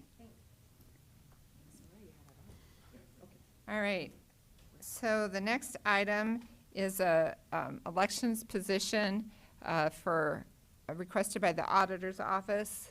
Carol's gonna come up. I understand the auditor might be ill today. Good afternoon, Commissioners. Carol Muller. Yes, Auditor Litz is out today. He has put in a request for a senior tech person, I believe. Is that the correct title for it? I guess I really can't speak to that at all. We know that elections fall every other year, so 2020 has been a heavy year for that. The next time will be 2022 and then 2024 when there's a presidential election. So he's asking for an election position for next year when there are no elections. So, all right, so that takes us to 5, which is the treasurer's office. Madam Chair, can I ask a quick question about the auditor? Yes. This is Jeff. So don't we have cross-training going on in that department so that Heather is not the only one that's an election specialist, is she, or? You know what, yeah, I think we should, any questions about that probably need to go directly to the auditor. And so if he's back tomorrow, maybe we'll invite him to come in and visit a little bit about that, so. Hi, how are Hi, you? I'm good. How are you? Good, good. I guess I'll start to tell you what we need, and that means we probably need 5 employees, but I asked for 1. That's how much growth there's been in this county in the 15 years that I've been here. We have about 1 additional staff person in the 15 years I've been here. Quite frankly, we need an additional person to answer the phone, so then we'd have 2 people that did nothing all day that were answering the phone. Right now, we have 3 people who could answer the phone, but most of them are doing their other jobs, and only 1 is really assigned officially to doing just the phone. And I know that you've been receiving calls about the phone length, as I have. And if you've noticed, we've had anywhere in the last, after you reopen, 4-hour lines to 3.5 to the average is about 2 to 2.5-hour lines in our office. So I think we need an additional person for phones. We need an additional person, 2 people to fill in at the window. So we got the wait time. When I started, it was between 2 and 3.5 hours, and we got it down to 15, 20 minutes or less with basically the same amount of staff. But we made some other changes that made us more efficient. But there's only so efficient that you can be. And I think we've maxed out the efficiency that you can get, so I think you're gonna just have to start having a few more people there to answer it. We need a couple people that would be, because at the window, everybody gets the 2 15-minute breaks, everybody gets an hour for lunch, but in order to keep that wait time down to 15, 20 minutes or less, then you have to have 12 windows going at all times. And we've been able to do that by taking the back office people and they don't get their stuff done, then to fill in at the window so the public doesn't have to bear the brunt of the short staffing that we have currently. So we need 5 people, like I said, but if you give me one, we'll try to make that work. And then you're gonna have to give me one again next year and the year after that, because you need to catch up. And if you look at, we figure there's about, I have a whole bunch of numbers about the population growth and the number of parcels if you want those. But generally speaking, we are just understaffed. You have the same staff that we had when I came. And that's just enough to not enough to accommodate the growth. Like, for example, we worked Saturday, but we weren't open to the public. We had to do the mail because we didn't have anybody to do mail. I did mail all day. The deputy treasurer did some mail, and we have our tax and license supervisors that were doing the mail, but we still couldn't keep up. When we were shut down, we got way behind, and because everybody had to do everything by mail. So if you come to my window and you do a transaction, we can tell you right there and then if you are missing a signature on your title, or if you don't have your title application, you can fix that thing right away. But if we don't get to that for 6 weeks, and then you find out, and we have to, if you don't give me a telephone number that works, your voicemail isn't set up, or your voicemail is full, then we have to mail it back, and then you have to get what you need. And we did send out to some people a list of things that they might, if you wanted to do this or that, what you would have to have with you to do it, hoping that would help some. We do try to write. Now, I go out and if I'm not doing it, then sometimes both of us are doing it, but we try to go through the people's paperwork as they stand in line, so they find out sooner rather than later that they don't have what they need. So I guess my faith is in your hands. Questions for the treasurer? Commissioner Benega. Pam, just one question I can think of right now. Okay. Do you keep track of the internet growth of people who have applied for the licenses or tax? Yep. It's The growth of that Yeah, it's versus about, what it was? It was about 10% when I came, and it's about between 10 and 13% right now. One thing that makes the difference there, I think, is we have a high concentration of elderly people in South Dakota, and those people prefer to do business other than on the internet. But I think as the population changes a little bit, that will change a little bit too, but it stayed about the same. If you could get those to us, I would question that latter statement you made. I know in my other job, almost all of our elderly clients are now using Zoom to sign their wills and doing all of their work electronically. So I think there's a bit of a learning curve there, but I think if we encourage people that they are willing to use and are actually happier doing that, because then they aren't forced to come down in person and possibly expose themselves to health conditions that are very concerning for them. So I think all people are willing and able to do it. It's a matter of us encouraging folks and making sure they're aware of those options. And we encourage them all the time, but there's. If you could get us the statistics about the growth, I think those numbers are really surprising to me, so I'd like to see the growth in the use of online opportunities in particular. Well, last I checked, it was around a little over 10%, and that's about what it was when I came. But we do everything, they know they can do it online. They also can use the self-serve kiosk. They can do it by mail. But if you want to use a self-serve kiosk, the only thing you can do there would be a renewal. And everything in your file has to be absolutely correct. The state's records have to be absolutely correct. That means they have to have a current address, they have to have a current driver's license, and those things aren't always accurate. So then you can't work at the self-serve kiosk. But still, when I was out in the line, like in the last couple of weeks, most of the people there are title transfers. And that's in part because the interest rates are so low on new vehicles. So people are buying new vehicles, and that's why you have so many title transfers. Like, we did 514 title transfers on Saturday. We did 412 on Friday and 200 and some on Thursday. So the average was, before this, was around 212. Commissioner Heiberger. So title transfers can be mailed in, they don't have to stand in line for them? Well, they can be. So that'd be another thing we should push. Don't stand in line for 4 hours if you can mail it in, because that problem makes is it better for us too. That it's a very complicated process. And people don't always have what they need. If you come to the window and you don't have your title signed, or if you don't have a title application, the clerk can print off the title application, you can sign it, you can sign the back of the title. If you send it in by mail and you didn't get that, then it takes us to process that the first time, then it has to be mailed back to you, or we try to get you on the phone, and you would have to send a blank check or credit card information, which a lot of people aren't willing to do. I mean, because you'd make the check out to the Minnehaha County and don't fill in the amount. Because you won't know how many taxes and things you're gonna pay, so it's not probably for involving title transfers the best way to do business. It sounds like a technology thing could work this out, though, so that Well, you it could doesn't, go on but- and explain it on internet, and that you should be able to type in their numbers, and it would come up with what your tax, I mean, there's gotta be a way to do that. I'm not technologically smart enough to do that, but there's gotta be somebody that you could just figure that out. You can amortize your interest rate on your homes. You'd think you could figure out your taxes on your vehicle if it was new. It depends on a lot of things. That's the problem. And plus, if you do it that way, you have to give some, I don't know, most people aren't comfortable giving up their title, because if the title gets lost in the mail or whatever, then you have to go, it's a difficult, lengthy process to go get a duplicate and get your title again, and you have to have it before you want to sell the vehicle or whatever. So, for whatever reason, people are preferring to do business the way they do. And we have a lot more of titles right now backed up because of the weeks that we were closed. And people did do that, and well, then we have to get a hold of them, we have to let them know what they didn't do, what they need. We sent out papers trying to tell them that, but, you know, it's just kind of complicated.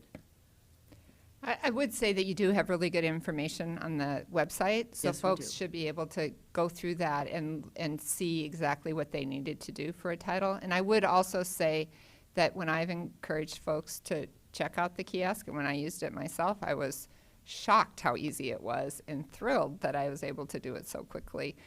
So I think that is a really great alternative for a lot of people who are just renewing. Yeah, and it's helpful in that regard, but like I said, you have a whole lot of title transfers, and that you cannot do as easily. You can do it, most people aren't comfortable doing it. And then it is a little more expensive, because if you do it by credit card, then you would have to, they charge you the 2.35% in addition, and the mailing fee. Cheaper than 2 hours in line. I mean, everybody has choices. I mean, Yes, they do. people have choices. I We just agree. want to make sure that everybody knows their choices. Yeah, when we try So- to tell people that. Are there other questions for the treasurer while she's here? All right, thank you. Sure, thank you. All right, so that takes us to, we're ahead of schedule. And the next item is commission identification of additional departments or outside agencies to present. I'm listed as the person here, and so all that means is I'm looking at the rest of you, and are there any, Commissioner Heiberger? The only one I would ask is that we just get an answer to that question from the courts, as the fees decreasing, court fees decreasing. That's the only question that I've come up with today. And I don't know that you have to have a presentation, you just need to have a response. Okay. Can we delegate that to you, Carol, to reach out to Carl? Thank you. Anybody else have, Commissioner Karski? I received from the director of Makita Lakita, we pay $5,000 to the org, and I just hate to see Lincoln County being more supportive than us. They pay $8,900 to the organization, so. My response to that was if we tried to compete with the city on every single thing the city did, then that's not a fun game to play for us. Nope, not the city. This is Lincoln County paying it to their organization, and There have to be better reasons for us to increase our contribution to Makita Lakita than that, but that's my own personal opinion. I think for many years, Lincoln County's had way, way, way more financial money, better situation than we have for a long time.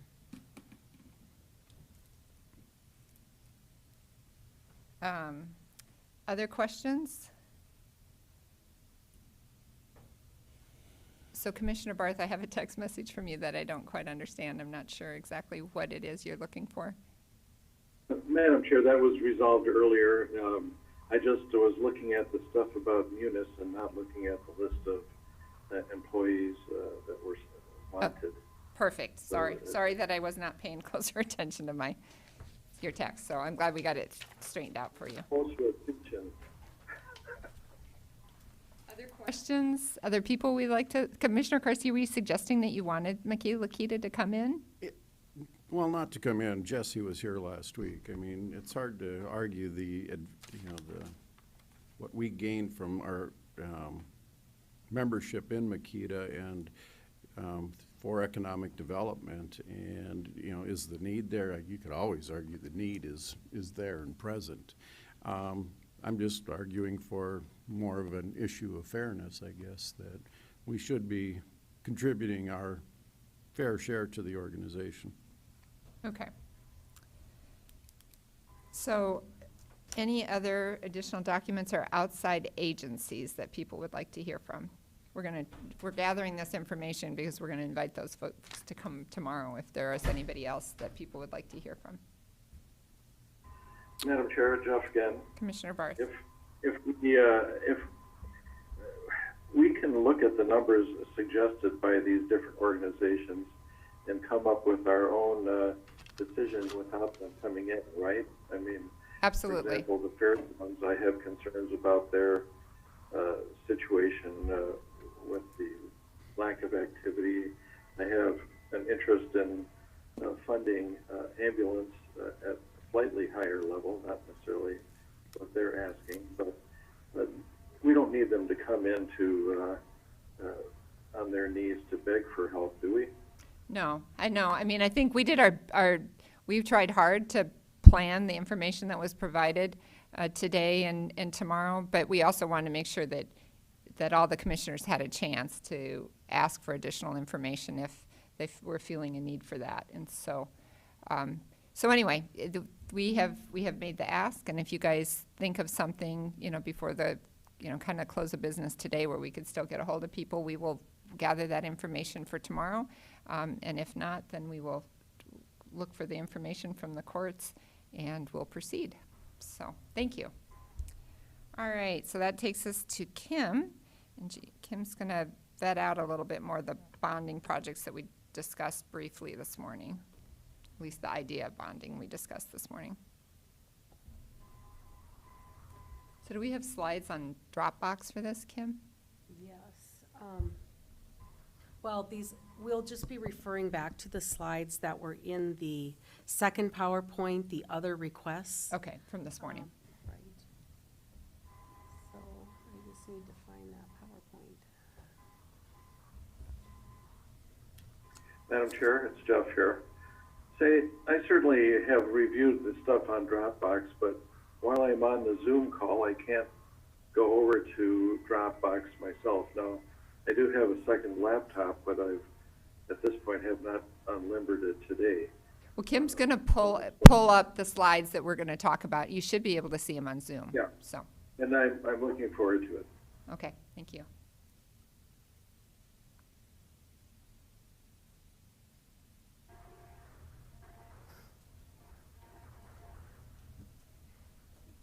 What am I doing wrong to find that? Yeah, you need to. Probably in the top one there. Oh, here. Yep. Sorry. Okay. But I don't know which one it is here. Yeah, that you're in the agenda, so you want to go back and get.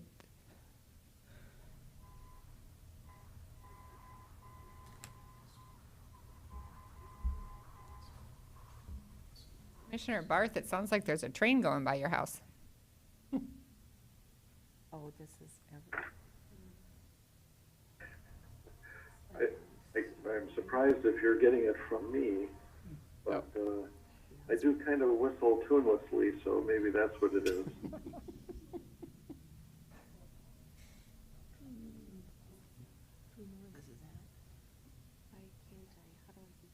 I think that's the only thing. There's only 8 items in that list, so it's not giving you a scroll bar. Okay. There's no more to go down to. So, how do I get to them? It's item 2. You want to be in item 2. Well, Budget view, other requests. thank you. Yeah, this is the one, thank you. Yeah. It's the only thing that I've been able to do today so successfully, so. Okay. So, sorry for that delay. We're just going to revisit a little bit of what we talked about today about our outstanding debt, what our debt service costs are, and then how a bond issue would impact, what the financial impact of a bond issue would be. So I'm going to refer back to the graph I'm displaying here, the 2021 financing scenarios. And this is just showing that at the various bonding levels, we would not impact the building fund levy at all, but we would have varying amounts of additional cash available in the building fund to fund cash projects versus those projects that we would choose to bond for. And the projects that we would, coming out of the facilities task force recommendations, those projects that they recommended we consider bonding for would include the new highway facility and then the remodeling of the administrative building and extension building, just to accommodate for staff expansion in the attorney's offices primarily.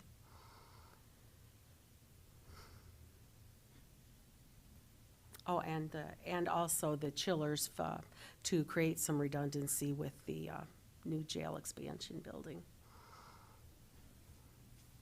Commissioner Heiberger. So we won't make a decision on the dollar amount of those bonds until we have all the estimates in of all the different projects we want to do this time around? I'm getting a yes and a no, so. Oh, yeah. I mean, I think, and I know Commissioner Karski has some thoughts on this as well, because we've talked about it briefly, but COVID put us behind on getting these numbers. And we're currently in a very good low interest rate bond environment. We have preliminary numbers, so we know in the ballpark of where we are. Okay. And I think that is why we have been tossing around the idea of a $20 million bond, is that while it might not be totally perfect, it's pretty close to where we think we're going to be with the projects that Kim itemized. Good. Sorry. I was just going to add in that we do plan on, for the highway department, doing CMAR, construction manager at risk, which is what we did with the jail, and that GMP does not come in until the whole thing's been designed. And so that could be, February? I was going to say 9 months. That's probably not that far away from there. And probably the one thing you will see us recommending, if I can speak so boldly for Kim, is that those bonds should be sold this year. So we would be doing that this year, and we'll talk a little bit more about that during building committee. Because we've already put Tegra under contract. We'll get the highway architect under contract in the next 2 to 3 weeks, and then bringing the construction manager at risk on contract, and then starting the contract. So as we know, there's about a year's worth of bills to pay before we actually go on the ground. Commissioner Karski. You know, I guess a couple of things. One, Kim, I think you can answer this. If we bond, we have, 18 months to start tapping the proceeds of that money for the project? Is that the right time frame? That sounds correct. I know we have 5 years to use it. Spend it all. Correct. And we can reach back 60 days for actual construction costs, and we can also reimburse ourselves for any soft costs, architects, engineers, those types of design costs leading up to the award of a construction contract. Okay. And then, let's say we bond 20 million or pick a number, and we only end up using 18 of 20. Can we prepay that, or how does that work? We would be required, we either have to use those proceeds for the intended project, or we pay those proceeds back towards the principal on the bond. And then the third and final question, I believe, from the jail project, we bonded 40 million, whatever that meant. Yep. And we didn't obviously spend it all at once. What was the interest rate we were receiving on that money while it was, or what kind of return, if you want to equate it to an interest rate, do you know that we got on those funds? It's just under 2%, if I remember correctly. Okay. We expect that over the life of that construction period, we will have earned about $1.3 million in interest on those bond proceeds. So if we borrow you know, at 2.5%, and we get 1.9%. I mean, the value of that money, the interest rate on that money is really extremely minimal. So just a few points, I guess, I think are important for us to all realize. There are arbitrage rules where you can't make money on what you've borrowed. Yep. But that's part of what our fund advisor monitors for us. And, I mean, and the interest rate environment's different than it was when we did the jail. But the point is that the money is not just, we're not burying Not it in idle. somebody's backyard. We're getting Yeah. return on it, so, unless it's my backyard, maybe. All right. Any other questions? Are there any other points you wanted to make on this? No.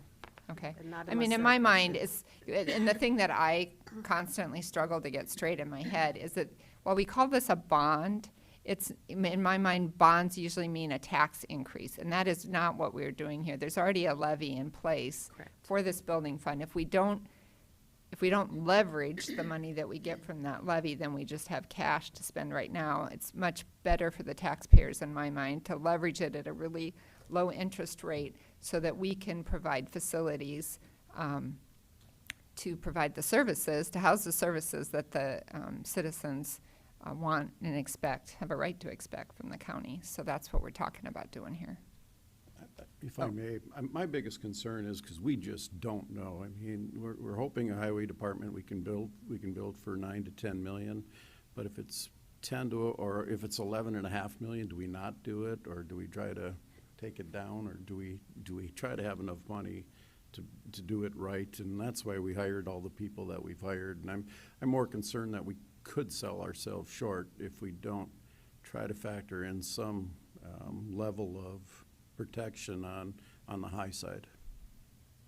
And I think we'll use our experts to get the numbers as close as we can with, with that kind of a factor for unexpected expenses or unexpected, growth in the cost of construction, so that we are as close as we can be using the expert opinions that we have, but understanding that we won't have a contract signed with a GMP or a crystal ball that tells us exactly where the magic is. Right. And in our estimates, we are building in a 5% contingency over and above what the preliminary estimates are. So even doing that, we're still coming in overall under that $20 million level, considering all the projects that are on the table. Other questions? Well, thank you. It's good to kind of have that in bits and pieces for my brain. It helps me to kind of marinate in it a little bit more and make sure I'm grasping it all. Okay, so that takes us to the next item, which is ambulance funding, and Carol came to the podium, so I guess, and she's talking about it. And I realized I left my glasses over there, so I may need to dive over to go through and read those. Every year we have a discussion about ambulances as to what we go through and fund in that. So, thank you. I wanted to make sure that we made sure to draw attention to that this year also. So, with that, the last year, for 2020, you approved $53,000 for Del Rapids, Garrettson, and Humboldt. And I believe in the few years prior to that, it was at $50,000. Prior to that, you've got to go back several years, but there were higher amounts that they've got out there. When you look at the requests, you have $60,000 being requested from Del Rapids, $60,000 being requested from Garrettson, $79,500 being requested from Humboldt. We did not receive an application from Jasper? From Jasper. Thank you very much. I wanted to bring that up. From Jasper. And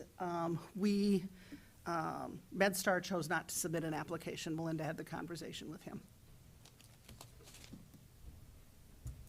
So I guess I would throw that out for any questions, any comments, any conversations that you have about ambulance funding, if you want to have additional information. Outside agency narratives and fill them in the wrong place.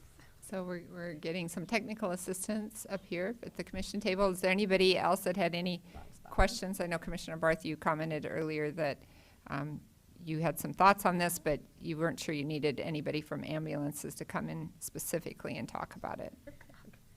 Right, Madam Chair, I guess I like the increase that we gave last year, and something on that same level, I think, is what we should go for again this year.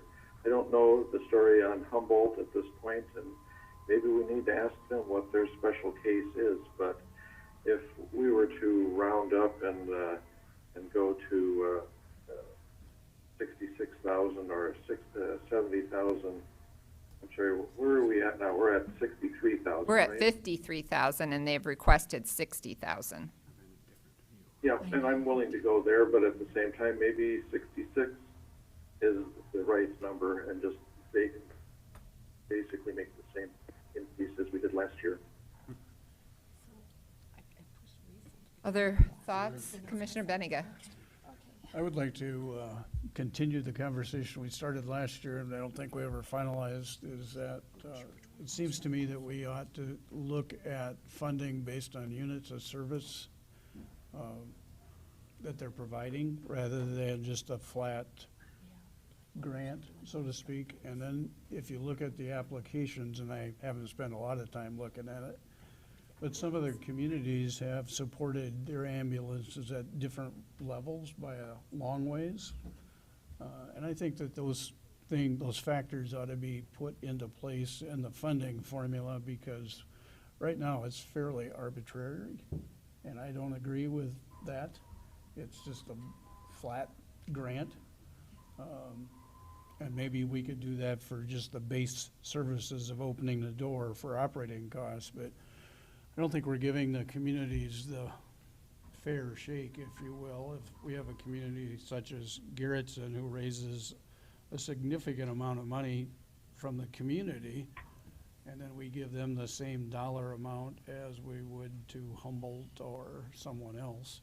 And I'm just throwing conversation out at this point, but I would really like to be basing it on some formula rather than just an arbitrary number. And I would say that I had talked to Jason Gierman, our emergency manager, who was, who has agreed to tackle that and then got sidetracked by COVID. And so I agree with you. I mean, I would like very much for that. And honestly, I think that group, when they came together to work through some issues a year or two ago now, came back with a really good plan. So I'd like that group, and that's what Jason Gierman and I had talked about, to get together and come up with a plan to help us to see what they think would be a fair per unit of service, or, you know, measurement for funding. And but that just hasn't gotten done yet. Understand, and there's also the other side of the revenue sources, with the fact, besides the community support, there's others that do a I'd say a bang-up job, that's a bad word probably, for acquiring reimbursements from Medicare and those kinds of things, because it is a diligent process that needs to happen to get those revenue sources back. We have some experience with that at the office, but I just think that sometimes we have to make sure we got our priorities right and coming down to a net unit of service on what we're gonna fund. Right, that's why I think we kind of need the experts to help us through that a little bit, and how you calculate that. But I know that billing is a big concern, a challenge for all of them. It is. Any other thoughts? And the problem is we're not going to get that in place by the time we have to talk through this budget.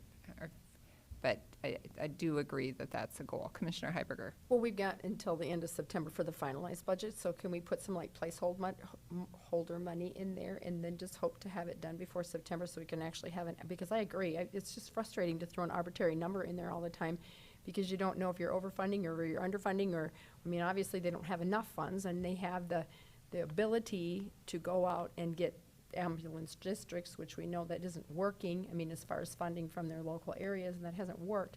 But I would be would we have enough time to get it together by September to get those numbers, since that's our finalized budget, and we could put some numbers in here and figure it out in the end?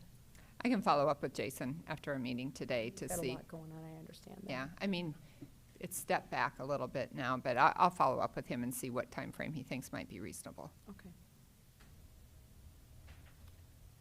All right, anything else on ambulances? Okay, so that takes us to a recap of the schedule and process. And we get Carol again with her glasses. I didn't take them off this time. So today was your long day. I think we had a lot of good information. I was really pleased with the flow of information and the presentations that we all had.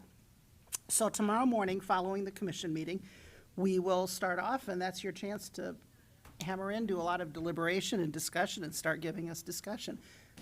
Kim is ready to 10 key and take down changes, and by the time we get done with that, have an updated means of finances as to where we are at. Then our last meeting will be on June 30th. We go 2 weeks later, and we will do this again after the 9 a.m. commission meeting. We will talk about elected officials. We will review the means of finance, and if Kim has any other further, there's always one or two things that come up in the meantime for changes in means of finance. Final, or hopefully final, continued discussion on things such as building fund, staffing requests, equipment. I think staffing and equipment are probably the two major things for you guys to go through and have discussion about. We are not looking at the opt-out, or looking at having to meet a July 15th date because we have opt-out available for us. And again, what you're hearing so far is a recommendation to keep it flat on there. Then we have a provisional budget. Final review would be on July 21st with the adoption of a provisional budget July 28th, with final adoption the very last Tuesday of September. Just that easy. Pardon? Just that easy. It's that easy. And if there's additional information we can provide, please let us know. We're more than happy to do that. We recognize that these are painful things to do, and you know, whether you make the decisions now or whether you make them in September or whether you make them later on, they're tough decisions to make, no matter what the time frame is. Commissioner Benega. I hate to be the slow learner in this, but I'm still in my mind back at the, whatever OSI stands for, in the, or whatever I heard in the new positions, because some of the cost, base salary versus the estimated cost, is the difference between, there's a 30% pension / benefit cost, and then there's some that are 65%. Well, Carrie's coming up. We did have the question, and for those people who may be listening by streaming, MCETA stands for Minnehaha County Economic Development Association. Thank you. And Lincoln County Economic Development Association. Say that 3 times really fast. If you want, I can provide you the spreadsheet of the calculations, but what we're doing for those is we're taking the base salary times the 2% matrix adjustment, assuming you do fund that, plus the 13.65% for OASI and SDRS, extra 2% if it's a Class B retirement, plus $15,000 for the E+1 insurance. So because that insurance rate is in there, you can see that the percentage is going to be a lot higher for a lower pay grade position. So when we're talking that pay grade 10 position, that's why it seems so large. And in a higher pay grade, it's not going to seem like nearly as much. But if you like, I can send you sort of the calculation on those. No, I didn't know everybody got a flat dollar amount versus a percentage based on premiums. Yep, for the insurance, it's just that $15,000. So, That makes more sense now, but okay. not say I agree with it, but it makes more sense. Yep. We just, and that's always an estimate, but that is the county's portion of costs for employee +1. And that's what we've always used for budgeting, so we don't want to assume the family insurance rate, because that could be way high, single could be low, so it's a good estimate. Can you get us the numbers for, at least me, I would like to see the numbers for family +1, and whatever, single coverage? Absolutely. Thanks. You bet. You can just send it out to everybody. That'd be great. Will do. Thank you. Any other questions about scheduling? So tomorrow, after our regular commission meeting, we're basically going to go right into budget hearings again. Commissioner Heiberger. Just a comment. Thank you to staff and to Jean and all you guys for doing a great job of putting this all together. Kara will attest to, I was a basket case this weekend as I was going through things until I actually got through them. And it's just really well done. And it was very, very easy to get through it. So I appreciate all the work you guys did because it was a lot. I get no credit at all. None. So, but I agree. It is very well put together, and it really helps us to keep, our pastor this week talked about keeping the main thing, and I thought about budgeting a lot, that's really what you guys have been able to do, is help to keep us focused on the main thing by kind of taking away a lot of the extraneous detail and helping us really focus on the things that make a difference. So, in our budgeting anyway, the decisions that we have some discretion on. All right, anything else? All right, so this is our opportunity for public input. Anybody here for public input? Seeing no one rushing the podium. Apparently there's nobody out in the hall speeding down towards us. All right, so that's the end of our meeting. I'm not quite sure if I need a motion to adjourn, but I don't anticipate having any problem getting one, so I'll take one. Motion to adjourn. Motion and a second. Jeff says bye. All